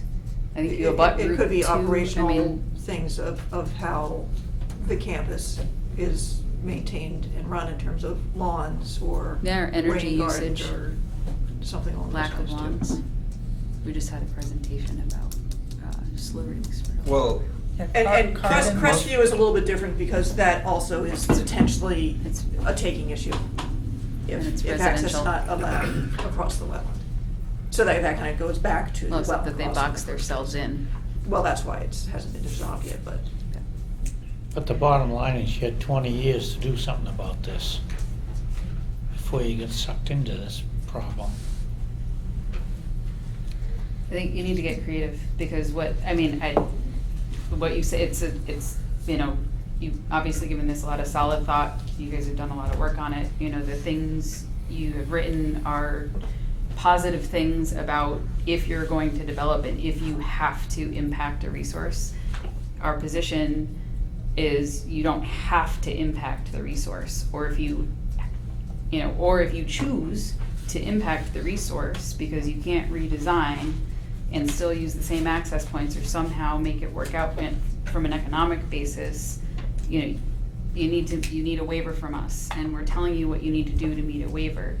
We have some discretion, but a waiver is a waiver. We can't just say, hey, this seems like a solid project and they've given a lot of thought to this, so therefore we would like to give you, we can't do that. You need to get creative about other things that would be in the public benefit in the vein of protecting the resource, in the vein of environmental benefit. So a lot of the things that have been mentioned, you know, we see a lot as special conditions, like the use of fertilizers, or Yeah. you know, avoiding the campus perfect manicured lawn and doing more of the meadow on the edges. We do that all the time on the project.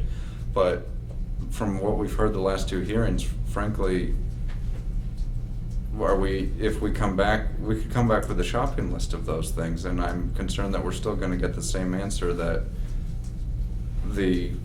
we're creating a problem with this access drive. I mean, they seem like two different things. A grab bag of above and beyond doubling the size of stormwater basins, just. No, because you create more I guess disturbance. I haven't seen. Yeah, no, I hear you. Example, but. Well, I don't think we've seen a full alternatives analysis. I haven't heard from you any, Draw a smaller building. we could do it this way or this way to get out of the 50, you know, totally out of the 50. Right, then you I get a haven't waiver heard, and you can move on. I've heard you adjusting a little bit and doing a great crossing, but I haven't seen you, how can I actually rearrange things so that we're out of it? Yeah, I haven't seen that. Physically can't happen because of where we can't get out of it and maintain this crossing. Okay. So Well, that's what the we need to- alternative is. That's what we need to hear, an argument as to there is no alternative, no greater environmental benefit or alternative than this. We have to Or do what this. does getting out of the 50 look like, and why can't you do that? Okay, well, I thought that was clear. I thought your example was clear, that we've tried to shift it. There is no alternative. We have to cross here. I believe that's what we tried to explain at the last hearing.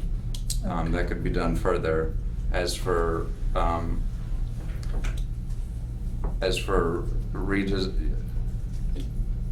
well, I leave it up to the owner to describe how much further they want to take it beyond that. Understood.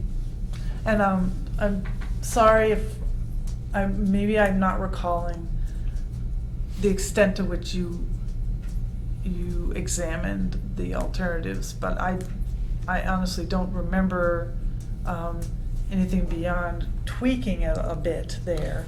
Not, oh, can we actually shrink the building or tilt it more in order to get around the So- wetlands?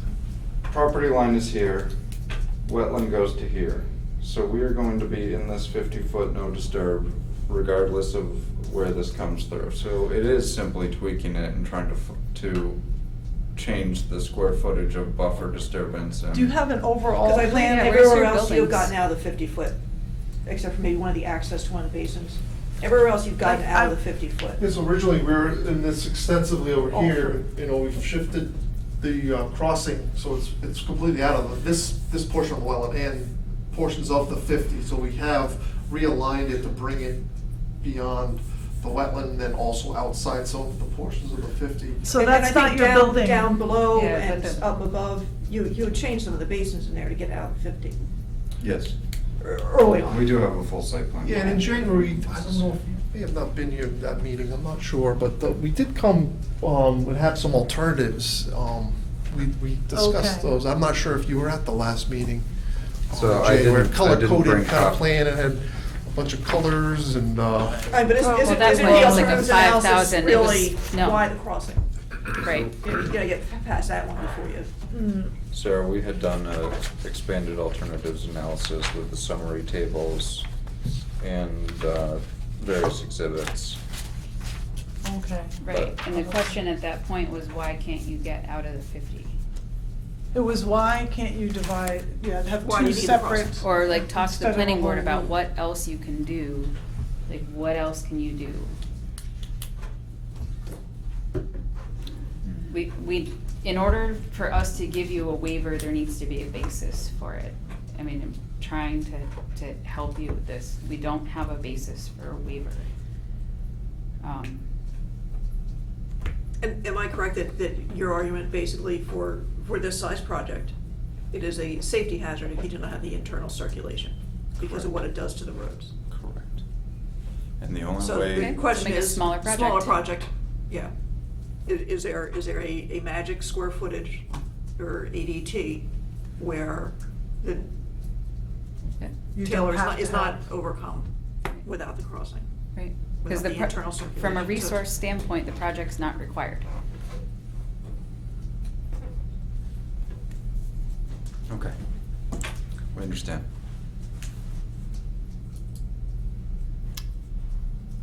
Anything else?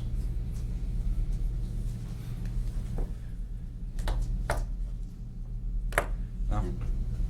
Is that, And there's gonna be alternatives stuff on analysis? stormwater and the final layout of the mitigation, all that stuff. I think you gotta pass this first hurdle first, so. We need a basis for a waiver. I mean, if we can't just give one because it's development and you're solving your own I mean, problem. I That's assume not there's no something we reason to can move do. ahead with a third-party review on the stormwater. No. I we're- wouldn't spend money Yeah. on that right now. No. I don't think that's worth it. Okay, thank you for your time. Thank you.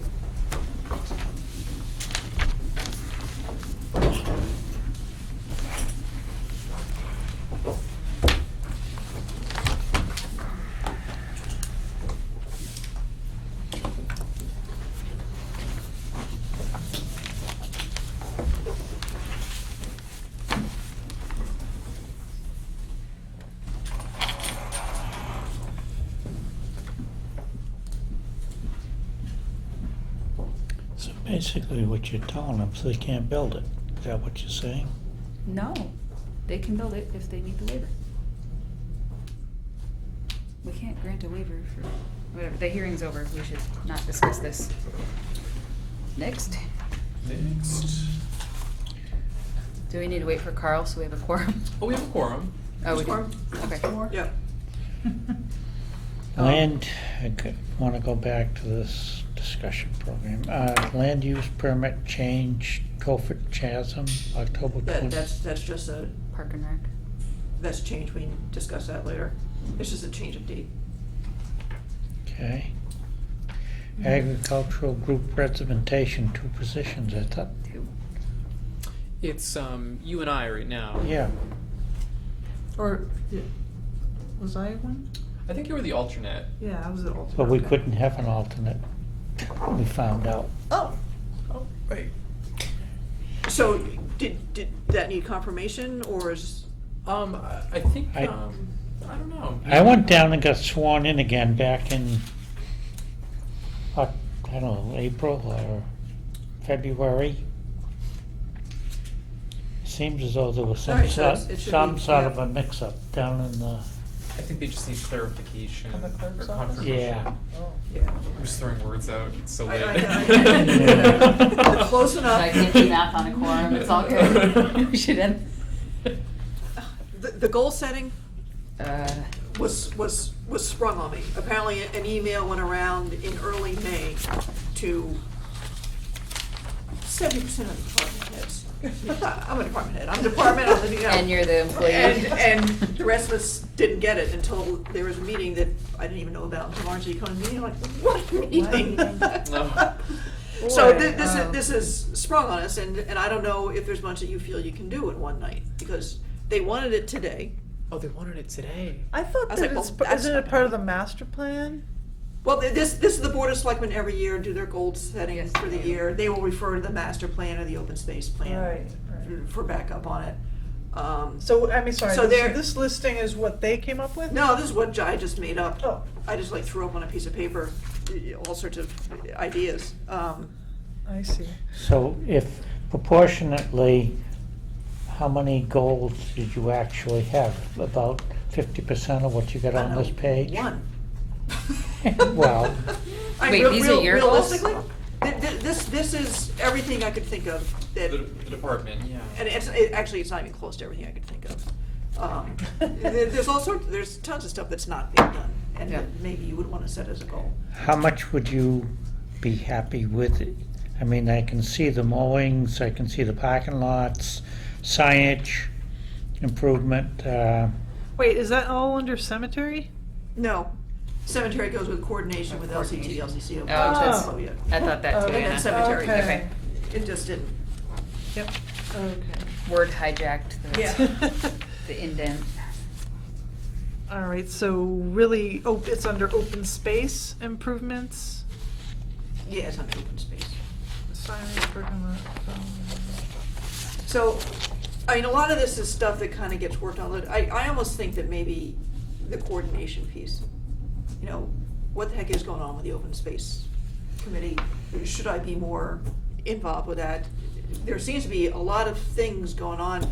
I ran into someone at the garden club, and I was, chatting with her, and I'm finding out all these things are going on. I said, we should get together on this stuff. And then I just happened to be driving through town on Friday, and I ran into the highway. Steve, the highway, said, yeah, I'm about to have a meeting with the garden club. I said, well, Right? What? yeah, but how let's much, get a pollinator garden going. how Maybe some much, demonstration Yeah. things for non-lawn. how much stuff, I mean, beyond your hourly wage or hourly time, do Well, you why do you think have? staffing was the first one? Yeah. Do you Okay. need another person? Is that even, I mean, I know, It- yes, I know it- you need another person, It but- depends on what the town wants to do, Yeah. because it's not gonna bring in revenue, it's a service. Right. You know, all this stuff. Yep. The only thing that brings in revenue is the permits. Well, open space keeps our tax dollars lower than residential development. Yeah. That's right. Yeah, just got some UMass on that. And green spaces are good for you. What's the Federal Forest Legacy Program? I saw that either in the open space plan, it was one of the goals somewhere, so I just copied it down, I looked into it, I was like, yeah, it doesn't apply. Carl? That's terrestrial. Right? I know, I just looked Actually- at Carl too, I'm like, huh? I'm not exactly sure, it's something, I just it's Googled it something and looked up and it's. Forest Service has, Right, that's, but I don't know much about it. yeah, but I don't think it would apply to a municipal ownership. Matt might know about it, maybe too, but it was in one of the goals of the open space plan, I think. Like, Yeah, what but the it heck? has something to do with the people up behind the firehouse? No. No. It's probably some grant funding source of some kind, but I'm not even sure it was grants. I forget, I looked it up and then I said, that's probably not really. That's interesting. we'll have to re-Google this and figure it out. Yeah. What's the Beaver Brook Stream Team? Yeah, clean it out so it doesn't flood everybody. That was someone else's either goal or question, and Yeah. one of the things I was reading through is getting a stream team to go out there and monitor it yearly. Yeah, Westford actually does have a stream team that does that on the Westford end, through the Westford Conservation Trust, so maybe we could work with, I'm on the board of directors for the Western Conservation Trust, so okay. we can certainly, And Acton has them too. Beaverbrook's, it's fairly accessible, actually. Is that, Hard when to- you say monitoring, you mean water quality monitoring? Whatever you want it to be. You know, see how it's looking, see if there's any, oh, boy, somebody Because I know calling out a tree that was down, I totally forgot about. our division of watershed planning program, we would love it if the stream team did their work under a QAP and that's approved by DEP, then we could actually use the data for our assessment program. We need a chemist to write the quack. Yeah, we've got draft or boiler QAPs online. Which is so- what? Quality assurance, something Project plan. Project plan, yeah. We require Yeah, it for we external groups to use their data, in order to use the data.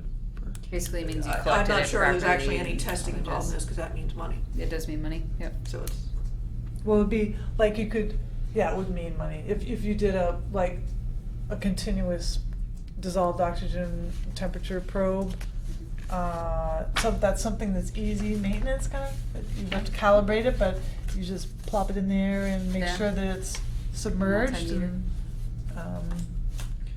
and then read it every once in a while. It's, Do some fundraising for equipment. yeah. That would be. Well, how many things do you and your want? open space doesn't have an opening, does it? For it somebody? does actually, and I It know does. the selectmen are really trying to staff it to get it moving again. Right. Because we haven't met in quite some time, and I mean, the actual implementation part would be, I don't know how you guys feel about the two applicants here. they'd be But- great, yeah. But Mr. Gill might be perfect for open space. Yeah, Yeah. If not for here, so I don't know what he wants to do, but that's a little bit tougher. Are we supposed to make a Well, then open space recommendation? is maybe a good goal, because we already know the Board of Selectmen is gonna be going there, so. Yeah. And technically, I think we are supposed to make a recommendation to. Yeah, you that's met- what I thought, we didn't deliberate or make a recommendation to the selectmen, do we need to do that? For the vacancy? Yeah. Yes, yeah. So we have a It's single still to vacancy, come. right? Just Rachel's position? Just correct. Yeah, so we don't have to do that tonight, we're doing that like We next? should do that tonight. Okay. Yeah. I think we have a civil and stormwater gap. That's maybe. I We're thought still that, gonna go. are we supposed to voice our opinions now, or we? I know, sorry. Why don't we get diverted. one Let's do thing- the list, yes, sorry, Let's Jim. do one thing here. I'm You're for getting delirious. picking half a dozen things here, it makes sense. I don't wanna set Amy up I know, yeah, for have a not dozen. meeting And, you know, I have no goals. problem, you know, you say, well, you know, here's a 5-year plan. Ah, Because I won't be here. No, I thought we weren't going to do parcel prioritization. I thought that, or targeting parcels, because wasn't that decided that you can't target private property for? If you do that, it gives people It's, the yeah, heads it's a up. strategic Right. issue. They already know. They do know. I They would know, agree it's, with that. you're not hiding anything. Well, that's true.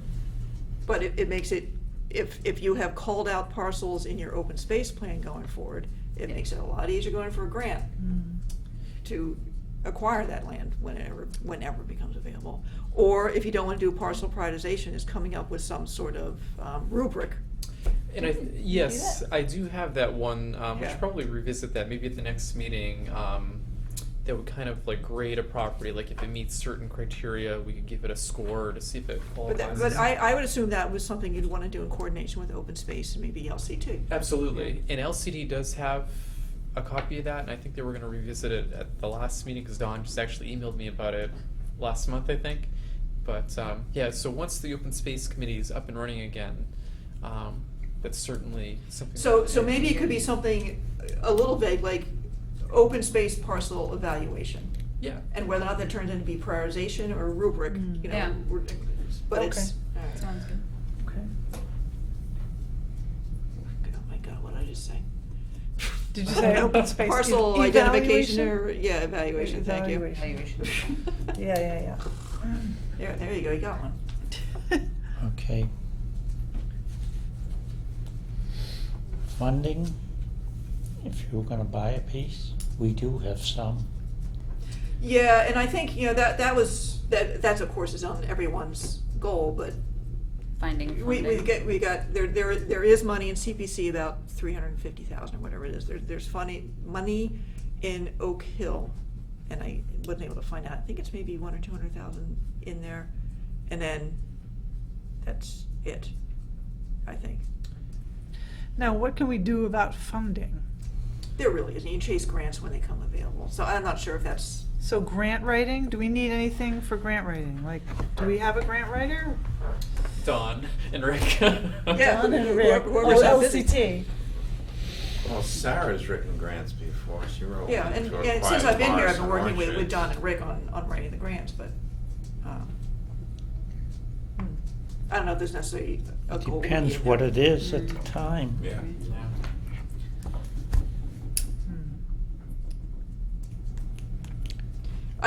One of my goals would be somehow some better coordination with those 6 or 7 committees I list down there. Yeah, I think or that's a whatever. good goal. And even cemeteries. I know cemeteries have a great capacity for environmental benefit. Absolutely. I'm the new chair of the cemetery, so. What? You're everything. I know. See, that's why it makes it so easy. You're in the garden club? I'd probably add something to the water commission maybe or something Oh, also, yeah. because they, Oh, yeah. because they do land protection and they, Yeah, water, clean lakes. Clean Yeah. lakes. Because Corey and I have always talked back and forth a little bit about like sharing a person. Now I'm not sure if that would really work or not. I almost picture kind of like a ranger and go out there and look at the watersheds and the open space and do all the open space stuff. Yeah. Which is great when you get the first person, but then what if either our funding or water department funding goes away or the person goes away, then you've got a split job, What has happened in the past is that we've had stuff come up and I've pushed it to water department because I figured we couldn't protect it as well as they could. Yep. And that was Yeah. the piece along Beaver Brook and I believe down here at the point, push that towards Sherry Gould to push it towards water department. yeah. If they needed access along Beaver Brook and things like that. I was trying to do something with Mrs. Smith's property, a strip along there, because the aquifer goes all the way up to the Sportsman's Club. But that didn't happen. But have tried to do things along those. Yeah. What is the yearly specific property focus? Is that the same thing as land acquisition or prior? No, that was prioritization? just like, again, I was just typing things out. Like, one of the ways of doing basically public outreach is, for a year or whatever, a couple seasons, focus on Oak Hill for a year. And to have events or, this would be an LCT thing. Be like trail walks and. And then the next year move to another property, something like that. I see. I'm tired, I don't wanna think about doing something like that right Yeah. now, so I'm not gonna accept that as a goal. sounds really exhausting.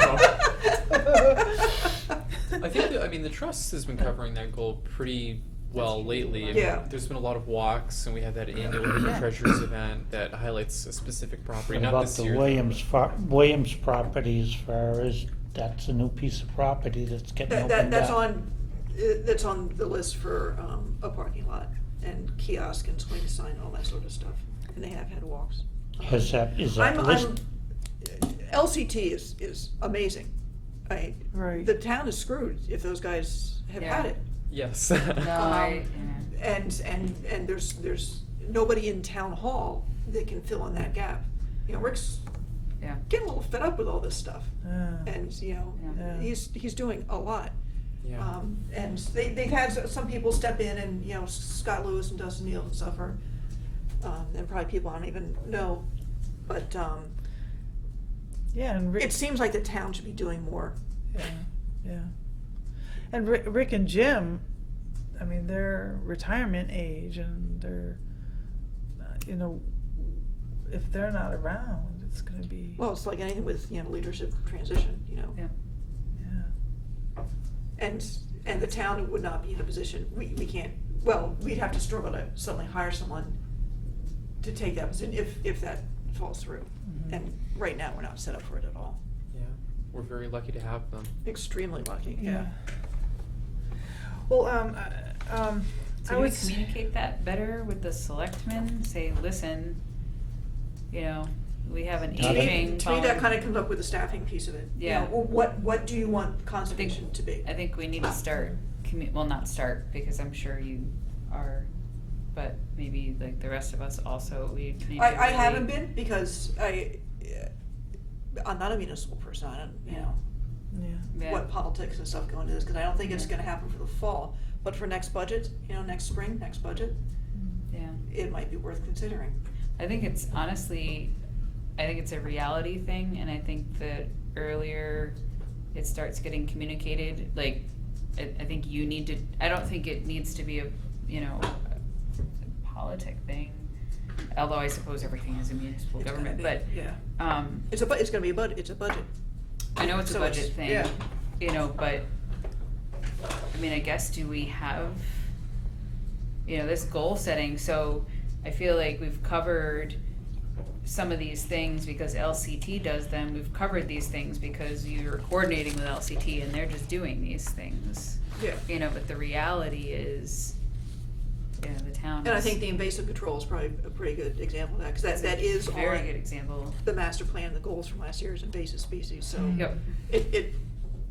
The open space committee or some something, Yeah. committee needs to take it over, and it needs to be staffed. Absolutely. Would that be a part of land stewards? Weren't we talking about the possibility of having, appointing land stewards and having them Well, the land paid? stewards, I went through that a little bit, I got them all the waivers. You guys Yeah, appointed we did. Jim as the head of the land stewards, even though he's LCT, so, we pulled that in a little bit. But is that a possibility of having land stewards be paid, like having a staff of land stewards?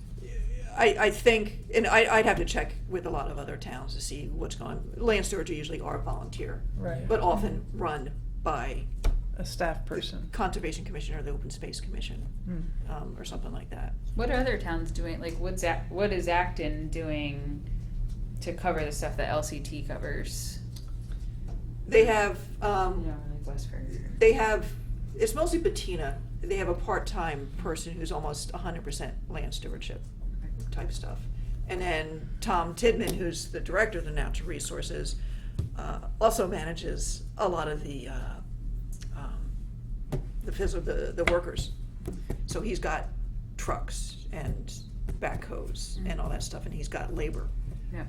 And so he can provide that stuff and arrange for that stuff. So we It need It almost seems like the highway department should be somehow a budget set aside. I would love to have a highway budget. So Rec department does. Because I feel like I go begging to them. Yeah. And they've been very good, but what was it? Oh, the mattresses. Oh, yeah. And Chris says, he can go get them, but he's gonna have to charge us to dispose them because he doesn't have budget for it. So, even if we had some money, but that goes into, plowing, mowing, disposal stuff, cutting down trees that But I Rick mean- and Jim can't tackle. I'm scared by some of the trees they tackle. Oh, yeah, I've seen some pictures of some. But I would think some of this, like we depend on them for the highway to be doing the parking lots as far as building them for us. Yep. It's almost like directing the selectmen to direct them with some of these projects. Which is, Which and is- again, highway and cemetery must have crew, don't they? We have a staff, a superintendent, and a groundskeeper. Yeah. So that's it. And then they rely on highway for, Oh, we're an independent agency. okay. They have their own backhoe and stuff, or did have it up Yeah. there. I don't know whether they, I think Amy All right, needs a but but they all seem superintendent to, and labor. I think the departments kind of work with one another too when they have problems. If we need outside help, at the cemetery, we still have to hire our own tree crews if we need a tree cut, and so it's like I said, it's an independent Yeah. agency. Sorry, I hate to interrupt, but it's 11 o'clock and I've Yeah. got a 9 o'clock call tomorrow morning at work. I've gotta get to bed, I'm sorry. Well, we've got. I can talk to Anthony about this and say, we're just not ready. Okay. Yeah, we need a little I bit of think time to- we've kind of kicked this around a little bit with some ideas. What I'm going to is going back to if we're supposed to make a recommendation. The vacancy and, there's one other thing. There's two other things. Go ahead. So what do you want to do about the vacancy position? Do you want to recommend somebody? My instinct was the first guy. Kyle? He seemed to have a better rounded background than the second guy. The second guy at the Gill had very good intentions, but I felt like the first guy's background fit better. That was my feeling. I mean, briefly, I came in kind of halfway through his thing, but I liked the way he presented and he's what he Rachel's had. husband. I don't know if you all caught that or not. I didn't know that. Oh, the first guy? Kyle, yeah. Oh, that's Different last interesting. name, but yeah. Yeah. Oh, that's interesting. No, I knew that. Different name. Yeah. I really think we. So those are her daughters? Yeah. Yeah. See, I didn't. One of our daughters is in had no kindergarten idea. with my He had son, been, he had so- been interested in joining the commission. Yeah, he but, did. and he was gonna put it off for a couple of years. I think Rachel twisted his arm a little bit. Yeah, no, he said he's always been Because I was twitching interested Rachel's in a little that. bit. Well, So is he one thing I didn't ask him, would he be available with two little kids to make these meetings? And I briefed him about the 11 p.m. meetings at the art show, Shaker Lane. I was like, wait, what? You know, so.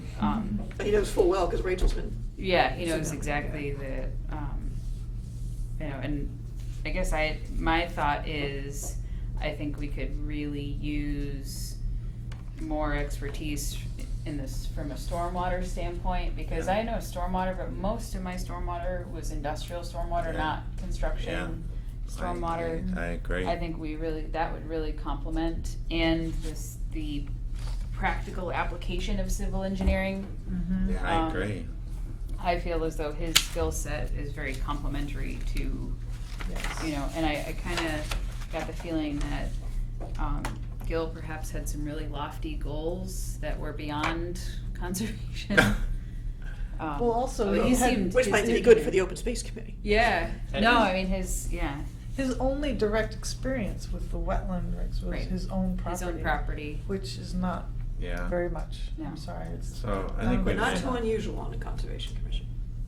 true, but if we have another You option guys are that has, very, yeah, absolutely. if we have another option who's Yeah. more I experienced. think we've made a decision.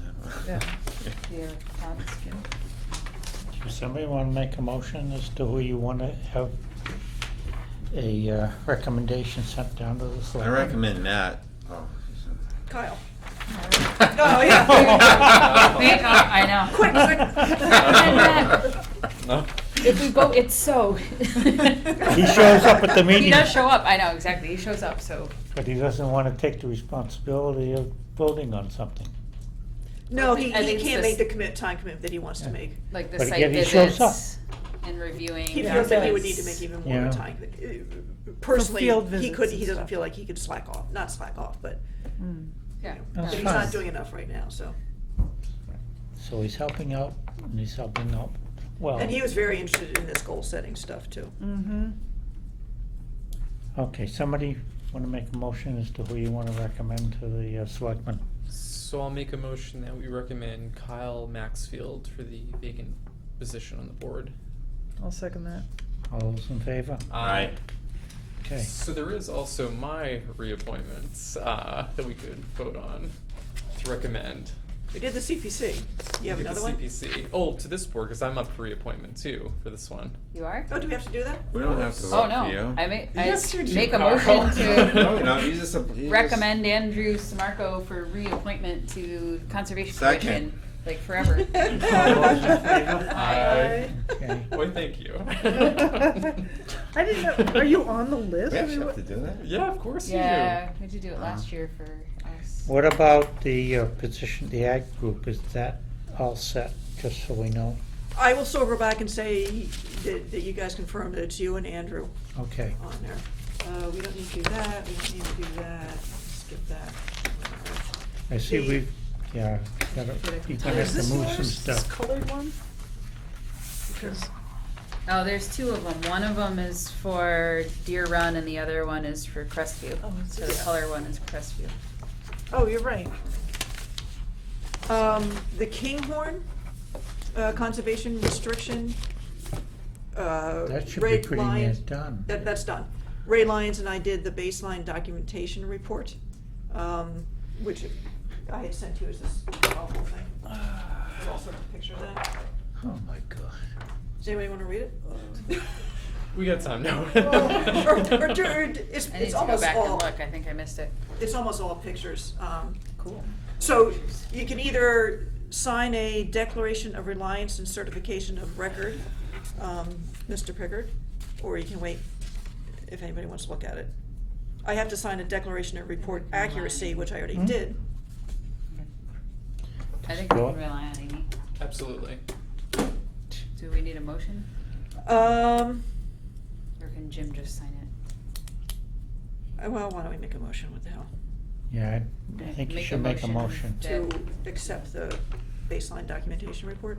Accept the baseline documentation report and rely on Amy's observations. Also gonna, All those in favor? Aye. I'm glad it's really cold in here. It is cold. No, It's almost a freezing little in much. here. Because it's keeping me awake. Yes. So I'm just gonna ask you to sign it 3 times in case, the dog eats one of them. And Diane said she will notarize it. And then, the tree, because I think he's about to cut it down. They wanna cut down the tree over at, oh my God, Long Lake. The kinda Long leading tree, the only one that's left on the beach. On the beach? Why? Well, Is it a safety hazard? 2 reasons. He is working, well, actually, he's working on getting a letter, so I will wait Tim? until he gets the letter Okay. about that it's falling. Plus, it is also dropping pine cones on the little children, and that's where they all eat their lunch. So there are 2. So I told him, What? What I didn't soft feel- children are we raising that they I can't didn't- have pine cones?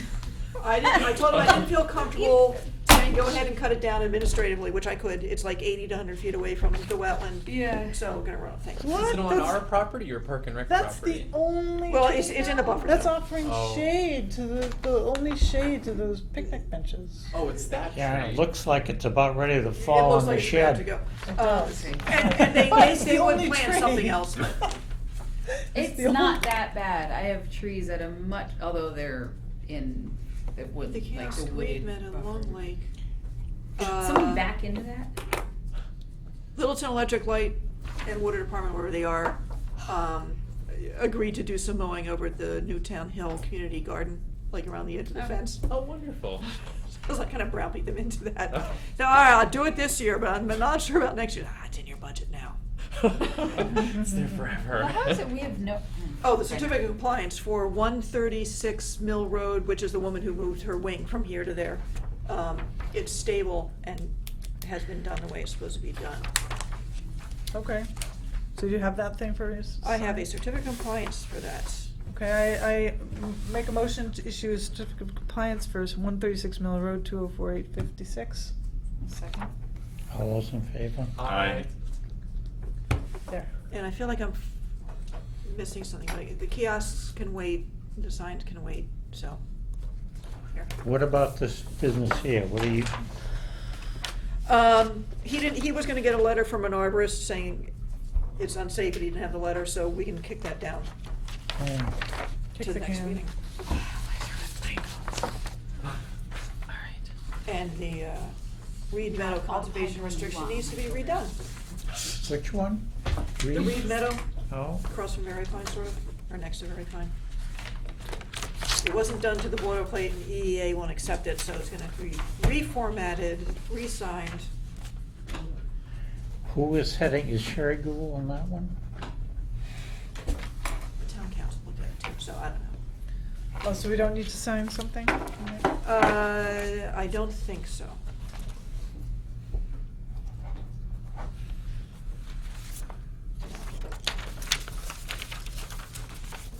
Long Lake seems to have stabilized. Were we supposed to send a letter or something? Did we vote on the special town meeting thing? Did that get voted as far as? We did. Yeah, we They voted voted. to not recommend her. Okay. We rephrased it, yes.